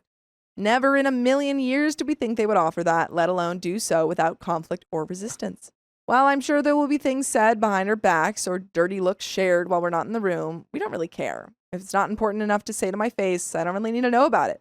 At least dirty looks won't give my kid diseases. We'll see if they actually do what they say. So maybe it's not the last update. And folks, that was the last update. Yes, it was. Wow. So, I'm glad things were working out. me there. too. I'm like, keep your kids away from secondhand smoke. Yeah. Yeah. Moral of They're this doing stream, it. keep your They kids can look away. cooler later in life. Standing up. Yeah. Yeah, exactly. No smoking babies into baby No clothes. smoking babies. I was planning to surprise my girlfriend, but what I discovered surprised me instead. Oh, surprise, surprise. My girlfriend, 28 female, and I, 28 male, have been together for 2 years, and this summer I was planning on proposing to her. I wanted to make a special gift for her, one that showed the progression of our relationship. From our first texts on Hinge together to photos of us. By the way, this comes from Wedding Delay, and if you want to submit your own stories, go to the r/OKStorytime subreddit. I wanted it to be a surprise for her, and I was looking through her Google Photos because it has all the pictures of us together. While I was searching for pics of us, spicy pics from her ex came up. Even videos. I don't know what to say. The guy is packing. And on top of that, of the clips they have, I don't know why that. Okay. Okay. Surprise. And on top of that, of the clips they have together, why were you watching so? Okay. Oh, God. She makes noises and stuff she has never made with me. Oh. Like Oh, brother. like animal sounds or like She's like, gabba-la-goo. She sounds like an old jalopy. well, maybe she's faking it. with Hanga, me. hanga, auga. Maybe, I don't know. And now you're ruined forever. Let alone the idea of even ever sending me spicy pics of herself. She told me she would never do that. I don't know. This whole thing just hit me like a ton of bricks. I thought I knew my girlfriend loved her, then find this backed up, and honestly, it just took all of my excitement and romance out of our relationship. And a bit of background about this guy, they were never boyfriend-girlfriend. From what she said, they were just friends with benefits. And to me, I don't know, it just makes it more insulting. Like, I get the idea of she did that with someone she was super serious about, but this guy, from what she said, just spends his time at the gym and going to bars and clubs. I don't know what to say. I was 90% done with the gift. Now I don't know what to do. I don't want to lose her and break up with her, but the excitement of spending our life together is gone. Brother, your ego is way too fragile. Yeah. Gonna just put that out Just there. have a conversation with her. There's people there's change. things you can do. She doesn't owe you spicy pics. It's weird that she kept them, and that's like a conversation that you can have. Well, I think it's more that he's just like, I'm not the best ever that she's ever Yeah. had ever. And it's like, I don't know. Like, he's saying this like, oh, well, if she were in a serious relationship, I could understand. I feel like how can I compare to that? I feel like it She's kind of makes dating more you. sense that she did that outside of a serious relationship because she's like, I didn't really, it was just physical. She's dating She's dating you, man. I'm just hurt. I haven't told her about this. I just have been trying to deal with this myself the best I can. What do I do from here? If I tell her what I saw, it will completely ruin the scrapbook and engagement surprise. And I don't even know. Is it normal to have stuff like that of your ex? I don't, but then again, I've never made clips of an ex either. Also, what do I do about the spicy sleep part? I feel more and more insecure about my equipment. Our spicy sleep was nothing like what was there on the video, just looking for guidance. And there are some comments. My first thought is, one, she's with you. She's with you. She's not with this guy. She's with you. It is weird that she has pictures and videos of her ex, or ex situation, whatever. That's weird, and that's a conversation that you can have. But also, if you're so concerned about like your spicy sleep life in comparison to his, ask her, what she wants. Have you talked about what she wants? Some people are like that, and then it's just like a thing where it's like, okay, I guess that's your thing. And if I don't have that, well, there's... Then she wouldn't be with you if that was her thing. Exactly, So It's like, clearly I don't know, not. man. It just comes down to like, you gotta have a conversation. Comments. Comment one. One detail you haven't mentioned, were those pics and videos before you and her got together or after? Because if it was before you and her got together, then you're going to have a talk with her about her past and then put it behind you. Also, work out more. But if those pics and vids were after you and her became a couple, then break up with her. Make a scrapbook that finishes with her cheating, then dump her. No one deserves to be cheated on, and all cheaters should pass away alone. OP says it was before we were together, but she has a screenshot of a text between them that was after we had already started talking. Oh, well, okay, talking. Okay, that's whatever. Comment 2, a relationship isn't built on spicy sleep alone. There is a reason she's not with that guy and she's with you. Instead of feeling down, realize you already have an advantage. She picked you and she's with you.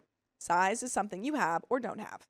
Instead of focusing on what someone else has and you don't, realize size also comes with problems. Maybe she was tired of dealing with that.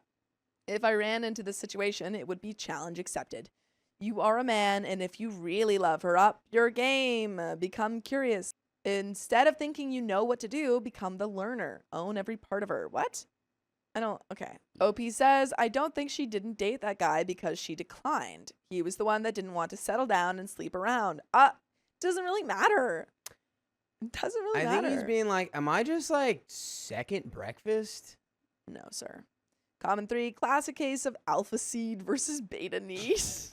She will do things with/for him that she'll never do with you, but she'll be more than happy to spend your money and live in your house. What is this person talking about? Comments. What? Let's find the rest of the story here. Yeah, none of these When will you comments be are able good. We're skipping We'll find these the rest of the comments. story. The comments are basically like, that there's other things you can do, right? And OP's probably like, what do you mean? Huh? Huh? Update. So guys, I honestly was mentally fried, but I needed to talk to my girlfriend. I was hoping I would be in better shape to talk to her. But after not being able to sleep well, everything is going to be summarized, but this conversation went from 6 p.m. to 4 a.m. I told her that I wanted to talk to her, that I was making her a scrapbook of our events together, and I found the pictures of her and her ex and videos. She starts saying, oh my God, I'm so sorry, I meant to delete them. I told her basically they're burned in my brain now. Which is your fault. Because Yeah. you could have, you chose to watch those. Yeah, why did you watch them? You watched them. I talked to her about it. I told her it flat out hurt and that there were 2 parts. 1, the fact that she enjoyed it more with him. Again, she was probably playing it up for the camera, dude. And 2, that she did things in bed with him that she never did with me. She starts telling me that it's different, that they were just friends with benefits, that she just went for hotness, not for other traits, that I'm way smarter than him. I asked her if that's the case, then why was she begging him to be exclusive with her? She said that it was just because her brain was dumb, that so many girls were hooking up with this guy that she felt it was a competition. I asked her too about the other stuff in bed. She told me that spicy sleep is different with him, and that it's different too with a friends with benefits and a boyfriend. I asked her that if they did become exclusive and start dating, would she stop doing those things? And she says it's impossible to say. You guys it's are both so not being relevant. so stupid right now. It's so not relevant. She just needs to be like, yeah, he did have better game than you. It's And really you know not what? relevant. It doesn't matter because I'm with you. We talked more and more, and it seemed that her way of assuring me seemed to be in telling me everything that I provide to her. Oh, that I'm super smart and that our kids would be smart too. Oh, that I have a good job, that my family is super sweet.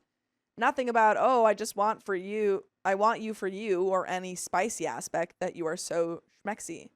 After the talk, I told her that I was going to stay over at my brother's apartment. She begged me to stay. We talked more and more, and I told her too that I was planning on proposing because she started pressing why I was looking through her drive. And I showed her what I made so far. Yikes. At my brother's place, I talked to him, and he told me, 1, that I'll love again, that I can have the same feelings, if not more. 2, that not all women are like this. Not all of them make spicy sleep tapes with friends with benefits. What? Your brother Your is brother sucks also too. being Your brother sucks too. 3, he told me that the biggest red flag was the fact that she gives more to spicy sleep with casual partners than she does with the guy that she's to her future husband. I hate your brother. I I think literally hate your brother. none of that makes any sense. She's None of probably it. doing this because she could tell, okay, he's really in a fragile state right now, and she felt like she couldn't just say, yeah, yes, it was better. And don't bother asking because you want her to want to do it, not beg for it. 4, only stay if I feel things with her are truly special, that there are some circumstances in her and this relationship I won't be able to find in another woman. 5, no matter what happens, this would be on the back of my mind and haunt me if I choose to stay. I hope you guys stay and listen to full episodes of stories just like this. Just go to Spotify, Apple Podcasts, or iHeartRadio and search up OK Storytime. I thought about a relationship and it was tough. Had I been younger, breaking up would have been easier. But now it was much tougher to let go. I hate you. I thought about my own mental state and realized that I would much rather start fresh with someone. I talked to my girlfriend and I told her we were done. Oh my! This is giving small PP energy. It's showing. Yeah. Yeah. I don't even need to know anything else. I know it's giving small PP energy. This led to a lot of tears, crying, and more tears back and forth. She started spam calling me, but I needed to do it. I got a phone call from her mom telling me that we have so much history, to please reconsider it. I had mutual friends reach out to me. It's been crazy. Little sad face. I don't know if in 10 years I'll look back and say this was a huge mistake. I don't know if my next girlfriend might even have even worse things on her Google Cloud account. Stop looking at people's Google Cloud accounts! I don't know, but I know that this relationship was hurting my mental state too much. Okay. All right, bye. Bye. Go be with What's- someone who's never been in a relationship, I guess. What's going through your brain? Just if it's like, I'm just shocked that the one thing that I would give him, like, that I would be on his side about, which is her having the pictures still on her phone, yeah. he's not even that upset about. This guy is so caught up on the fact that, like, clearly this guy's packing, and he's like, I can't do it. And she just needs to be like, you're right. He had more, but there's more to it than that, my guy. My ex kept inviting my kids over without my knowledge. Do you know where your children are? I, 37 male, have 2 kids, 15 male and 12 female, with my ex-wife. I'm on pretty good terms with my ex-wife. We are co-parenting, and the kids spend every other week at my place. By the way, this comes from Lowthroat64, and if you want to submit your own stories, go to the r/OK Storytime subreddit. I'm Riley. I'm Dakota. And I'm Keon. And OP says, several years after our divorce, I started a relationship with a friend, 36 female now. About 6 months ago, I decided to break up with her after being with her for almost 5.5 years and 3 years of living together, her property. The reason I decided to break things off, in short, was because she, through words and actions, made me feel like she considered me inferior instead of an equal. I had talked to her about it many times, but she had never seemed to be too open to my concerns. I won't go into details concerning this for now in order not to lose track. I may elaborate on this later in the comments if people are interested or have questions. She would either deny the thing she did or say that would make me feel this way, get angry and start a fight, refuse to even listen and walk away, use what I was saying as a handle to start complaining about me, or just laugh at me and proceed to tell me how pathetic I was. I let this behavior slide for years because I understood she had been at the receiving end of a toxic relationship. She had baggage. She really couldn't help it. So I always felt like the red flags weren't inherited, but acquired, and we could work past it.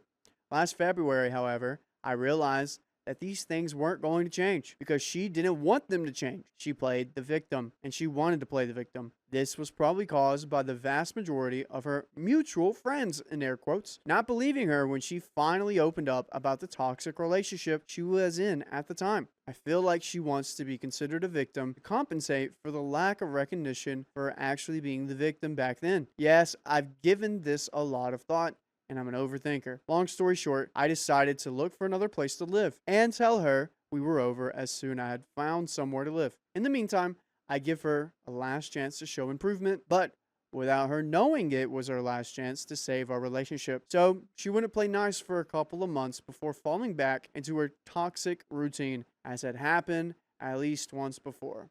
Yeah, so that seems fair. Can you please improve for me or improve for yourself? This is pretty solid. It's a good chump check. Yeah. However, this idea was cut short the next weekend, 5 days after I'd made this decision, when she told me that I think we better break up in order to try and stay friends. I agreed and told her that, in fact, I was already looking to find a new place to live. I also told her that this had been her last chance. I then let my family and friends know. Found a nice, cozy house for rent, signed the contract, and moved in less than a week after I received the keys. I've been happily living here for over 4 months now. However, at the end of June, I found out that my ex-girlfriend had been inviting my children to come over to her place during the weeks they'd spend at their mother's place, without my knowledge. Are they taking them hostage? Is she taking them hostage? Isn't there like Kids it's are just 15 and frustrating. 12. Just frustrating. She didn't do this during the weeks the kids spent at my place. After giving it more than a little thought, I decided I was not okay with this. My ex-girlfriend had always gotten along very well with my kids, and she had told me on more than one occasion that she loved them and kind of considered them as her own, even though she realized they were not. The thing is, I'm recalling several disturbing things.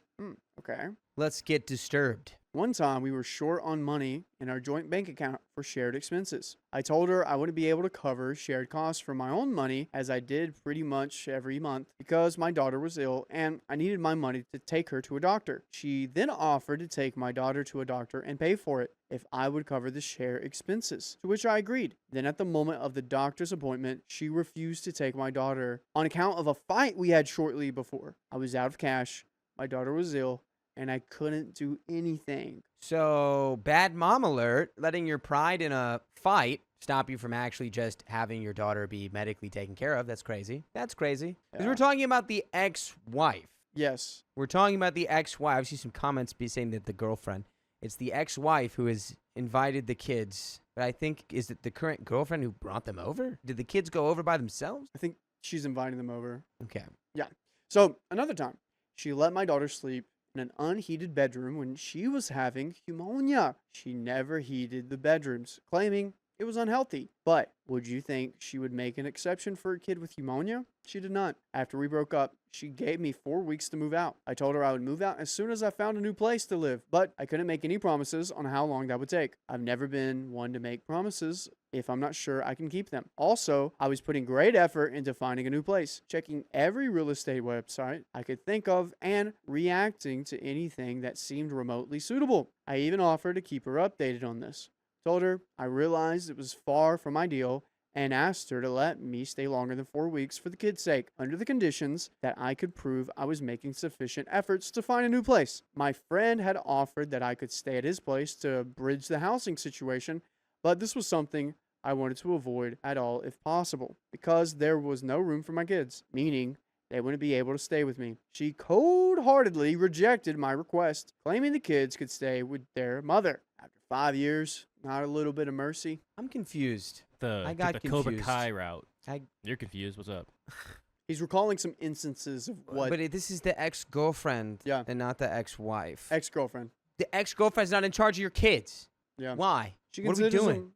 She considers them one of their own. Doesn't sound like it. I know. Yeah. Not unconditionally. Sounds like conditions are in place. Yeah. So another disturbing thing, during the time we had already broken up, but I was still living at her place, she stopped washing the kids' clothes.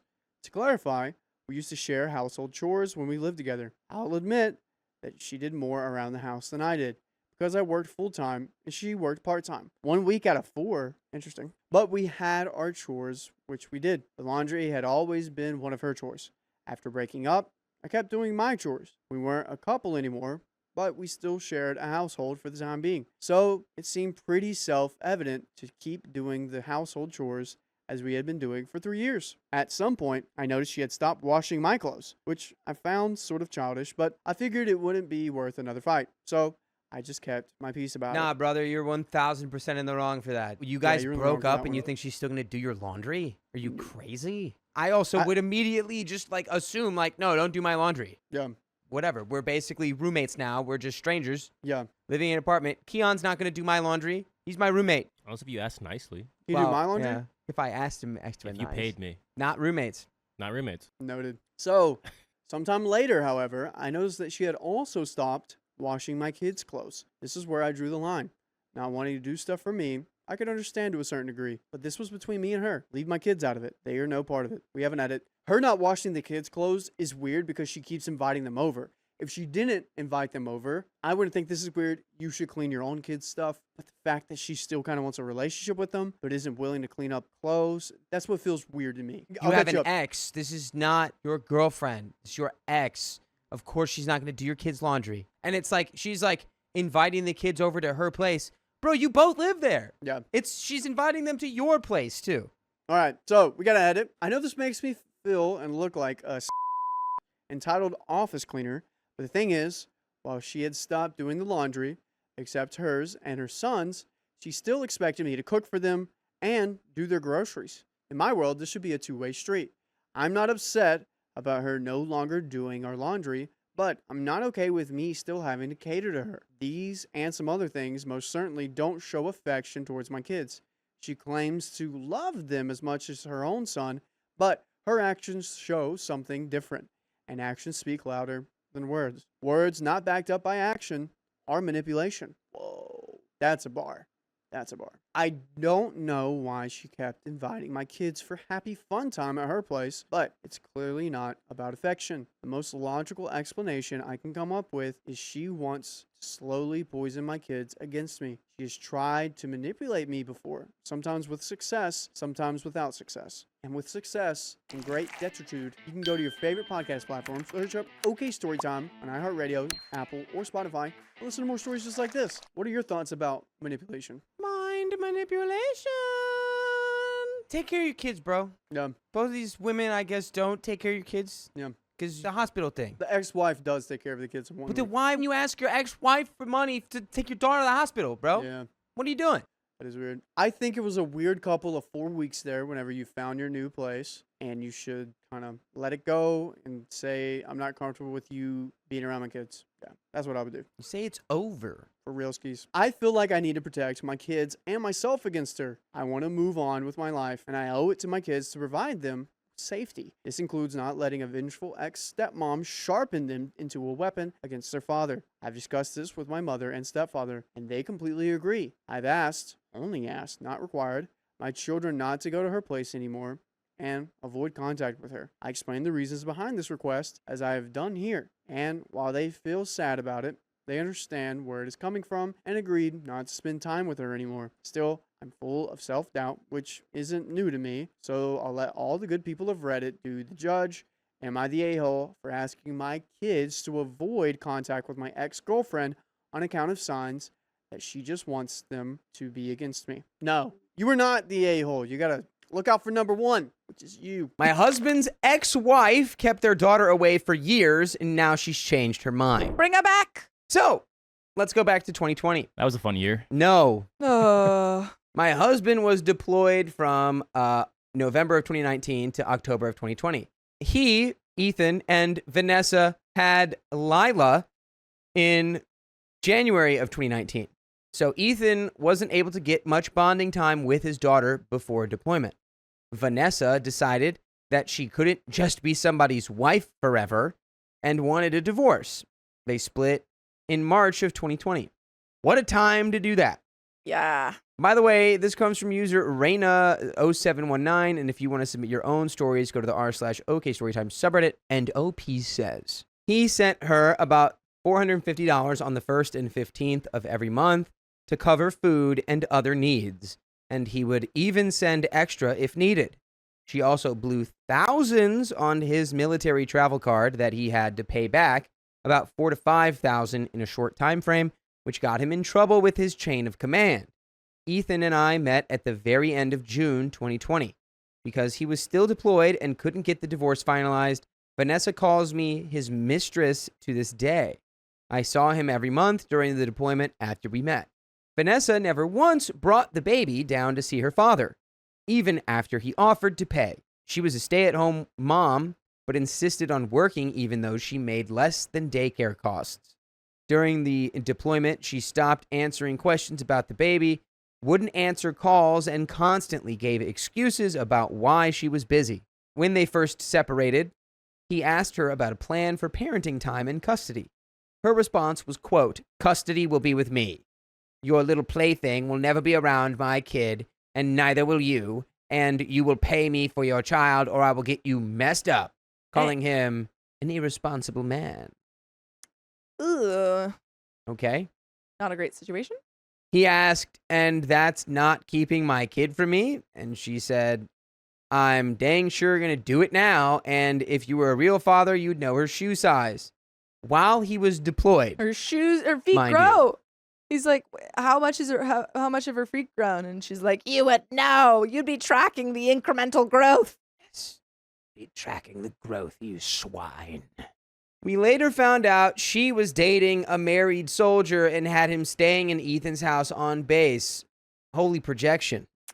Great snakes, Oh. as the goat would say. Oh. When Ethan returned from deployment, she picked him up late and dropped him off at their trashed house. There were dirty dishes, Ugh. overflowing litter boxes, and rooms so cluttered you couldn't see the floor. Sounds like a great environment for a small child.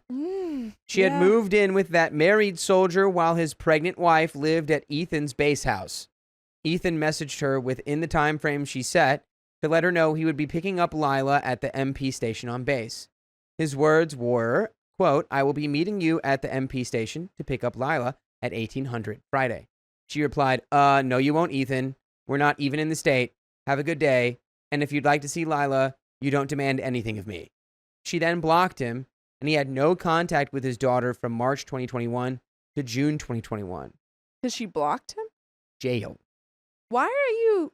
You can't just leave the state with his child. Pretty sure that's like kidnapping. Yeah, you can't just do that. He needs to like get the legal systems involved here to get custody, or at least, some sort of custody of his kid. After his mother helped arrange a meeting, Vanessa finally told him she was moving, but not where, only that it was out of state. We were in Kentucky and Tennessee at the time.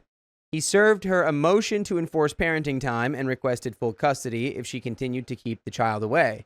He had held off, hoping she would stop the nonsense and let him be a father. When his mother told him Vanessa was leaving the state, he moved forward with the plan, and Vanessa saw the words "full custody" and snapped. And I hope all of this is being recorded, by the way. Yes.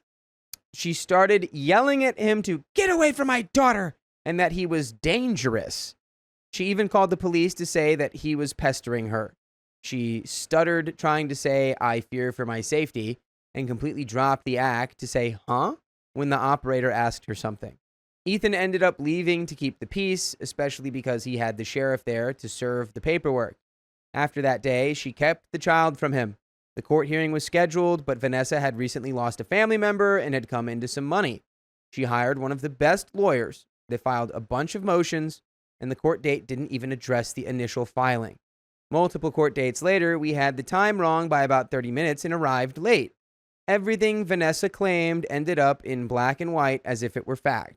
She called Ethan a danger. She said she fled to northern Illinois, 8 hours away because of fear, accused him of slashing her tires, and claimed the child is autistic, and the court doubted his ability to care for her. The order said no less than supervised visitation with a supervisor and place of the mother's choosing. Ethan became a RBT, a registered behavior technician, to combat the autism claim, Wow. which the mother denied every time it was brought up, saying the court made that assumption. Okay, so now she's going back and saying, I never said that our child was autistic. And he's like, well, then I'm overqualified for this. Yeah, I don't know. It's crazy that that's how that works. And Yeah. it's like they're 30 minutes late to that meeting. So instead of just hearing both sides, they're like, well, I guess everything that you say now is the truth. It's just the truth now. That's the dumbest thing I've Yeah. ever heard. That's ridiculous. Even now, there's no confirmation of a diagnosis or lack thereof. Her lawyer is now also saying the child may be on the spectrum. We couldn't afford a lawyer, and Ethan had just gotten out of the military. They wouldn't change his child support order from when he was in, even though his income is significantly lower. He petitioned the child support office countless times and never got a response. We set up a supervised visitation in Vanessa City for every other weekend after we moved north 2.5 hours away from Vanessa and Lila. That slowed down as Vanessa started making false accusations and Ethan cut contact in fear of what she might do. She filed an emergency order of protection ex parte, saying he followed her at work and made inappropriate comments to his child, even though every conversation with the child was supervised. She tried to say he threatened her with while he was deployed, and she had the weapon in her possession. I mean, you just need to like document all of this. You have all of this information and proof that she's lying. So just keep What she showing just that. said is that he Yeah. threatened me with a weapon while he was deployed. Yeah. Well, I don't think she said. Well, I think they're saying she's claiming that the time when he threatened her couldn't have happened because he was deployed. Oh, okay. Yeah, I thought so she I was don't- being yeah. like, yeah, well, he was like thousands of miles Yeah, away. You threatened me. I think they're saying like, And I have the thing that you threatened me with. yeah, Anyway, weirdo. Ethan has no record of violence or substance issues in the military or civilian life. Luckily, the judge denied it. The Good. supervisor at the visitation place told Ethan that his case was the only one they had without an order of protection and that in Illinois they can't enforce supervised visits without a risk of danger to the child or an order. It was odd, and we assumed they told Vanessa the same, so she thought she might lose control and made things up to file. Also, we had just told Lila she was going to be a big sister because I was pregnant. No. It's now August 2025. Dang. So it's been 5 years of this. Jeez. A nightmare. Yeah. We got a lawyer at the end of June after selling one of our vehicles and filed for a change in child support, parenting time without restrictions, and a couple of other small things. Ethan now gets 3 calls with Lila a week. We 3 just had, calls? yeah, that's Oh, just that's so brutal. crazy how hard the ball is being dropped Yeah. here. Like you have so much information that she's keeping his child from him illegally, and they're doing nothing. We just had an in-person supervised visit for 3 hours with me, my husband, our son, Lila, the supervisor, and Ethan's family, who stopped by to see us. The supervisor said Vanessa claimed Lila would be scared and wouldn't recognize her dad. He asked Lila, "Do you know what your daddy looks like?" And she said, "Yes." He said, "Okay. When you see him, point to him." She said, "He's right there." He said, "Okay, run to him." And she ran straight to Ethan, gave him a big hug, and jumped into his arms in the middle of a crowded Aw. park. Oh, So then did this is so the sad. supervisor then just like turn to Vanessa and go, Yeah. "You're a dirty, stinky little You're a liar. Like This is also just like ugh. devastating that this little girl clearly has, a good relationship with her dad and is being kept from him. Just really awful. Be careful with the people you have children with, folks. Yes. The visit went great. In the last 10 minutes, Ethan and Delilah were running around, and apparently Vanessa pulled up a few minutes early and parked. She told the supervisor she had watched them play and didn't want to continue supervised visits, and that she was so moved seeing them together. It was a complete 180 from every conversation we've had with her in the past 4 to 5 years. So what do y'all think? Did she finally grow up and change? No. I don't believe that. I Yeah. think she just doesn't want the supervisor there so that she can get mad at you guys and have control back. Exactly. She doesn't want someone there who can go, "Hey, is your daughter really scared of you?" Because she looked the Yeah. exact opposite of scared. Mm-hmm. Like, she's probably just like, maybe I I can don't get a believe new that. supervisor because this one knows I'm a liar now. Yep. Is it just for the child since she finally saw them interact for the first time since Lila was barely walking and saw that she was truly happy with her father? Or is she trying to set him up for more accusations in court? There's an edit. I think we all I think know. the latter. I feel like she's wants more accusations. Mhm. There's an edit. Some background from when they separated during deployment. Vanessa said, "I'm moving where I need to go. You do you. We have nothing to discuss. Goodbye." Ethan said, "I need to know where my daughter will be. Yeah. We need to discuss custody." Vanessa replied, "Where she will be does not concern you. Custody will be to me. Goodbye." You cannot just decide that unilaterally. I'm like, Unless he has posed some sort of threat, why would you ever keep the kid away from him? This is terrible. Around Thanksgiving 2020, we had a 3-way call and discussed me meeting Vanessa because I would be around the child. That lasted until about February or March when Ethan told her they weren't friends. They were co-parents. She got hurt and accused him of using her to get close to his child and stopped letting us see Lila even before she was served paperwork. I'm sorry. She's upset that Ethan doesn't see her as his friend when she's actively tried to steal his child away from him at every turn. Right. And this was back in what? This was back in 2020 or 2021. And yeah, it's like you were the one who were like, I can't be just somebody's wife. Yeah. And then you divorced him. You left him. You left him. And then, by the way, got with a married woman's husband. Yeah. Trash. You couldn't be someone's wife, but you could take someone's husband. I can't be someone's wife. I could be their mistress. Oh. We saw Lila once after that because Vanessa had gone back to her hometown to handle family matters and couldn't make it back to pick up Lila from Ethan's mom. We picked her up. Vanessa met us at the MP station the next day, and that was the last time Lila was in our home. Through all of this, Ethan kept asking about Lila and how she was doing. Vanessa always made it seem like he was calling her a bad mom, which she is. She would say, she's fine, wouldn't send pictures, and sometimes wouldn't respond at all, especially when she had him blocked. She had expectations of what it was supposed to look like with Ethan as a dad, though she didn't have her dad growing up, and neither did Ethan. He tried explaining he was a first-time dad, didn't know all the questions to ask, and they needed to work together. Other notes, Ethan is a disabled veteran, and we tried court-ordered mediation, but it was unsuccessful. In the first meeting, Vanessa demanded no less than supervised visits for at least a year and said she needed to see consistency. You won't even consistently let him see his kid. Yeah, you literally absconded the child. That's the reason there isn't consistency, because you are stealing the kid from him. Yeah. Side note, he did over a year of supervised visits at the center every other weekend before the accusations started. At the next meeting, she said at least a couple more months since they told her a full year wasn't realistic. Then 2 days after the in-person supervised visit, she flipped the script. Her boyfriend is the one present for the 3 calls a week. She hasn't been present for any except one.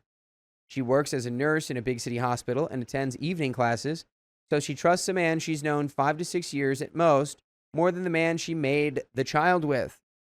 We knew where she lived for months before telling her. She had been filing claims to Ethan's health insurance under her address, but with his name on the paperwork, which is a felony. Yikes. When we married in July 2021, I found those claims and we kept note of it since we couldn't afford a lawyer yet. We didn't tell her until around Christmas, and she acted scared, but all we've done is send presents for Lila on holidays and birthdays.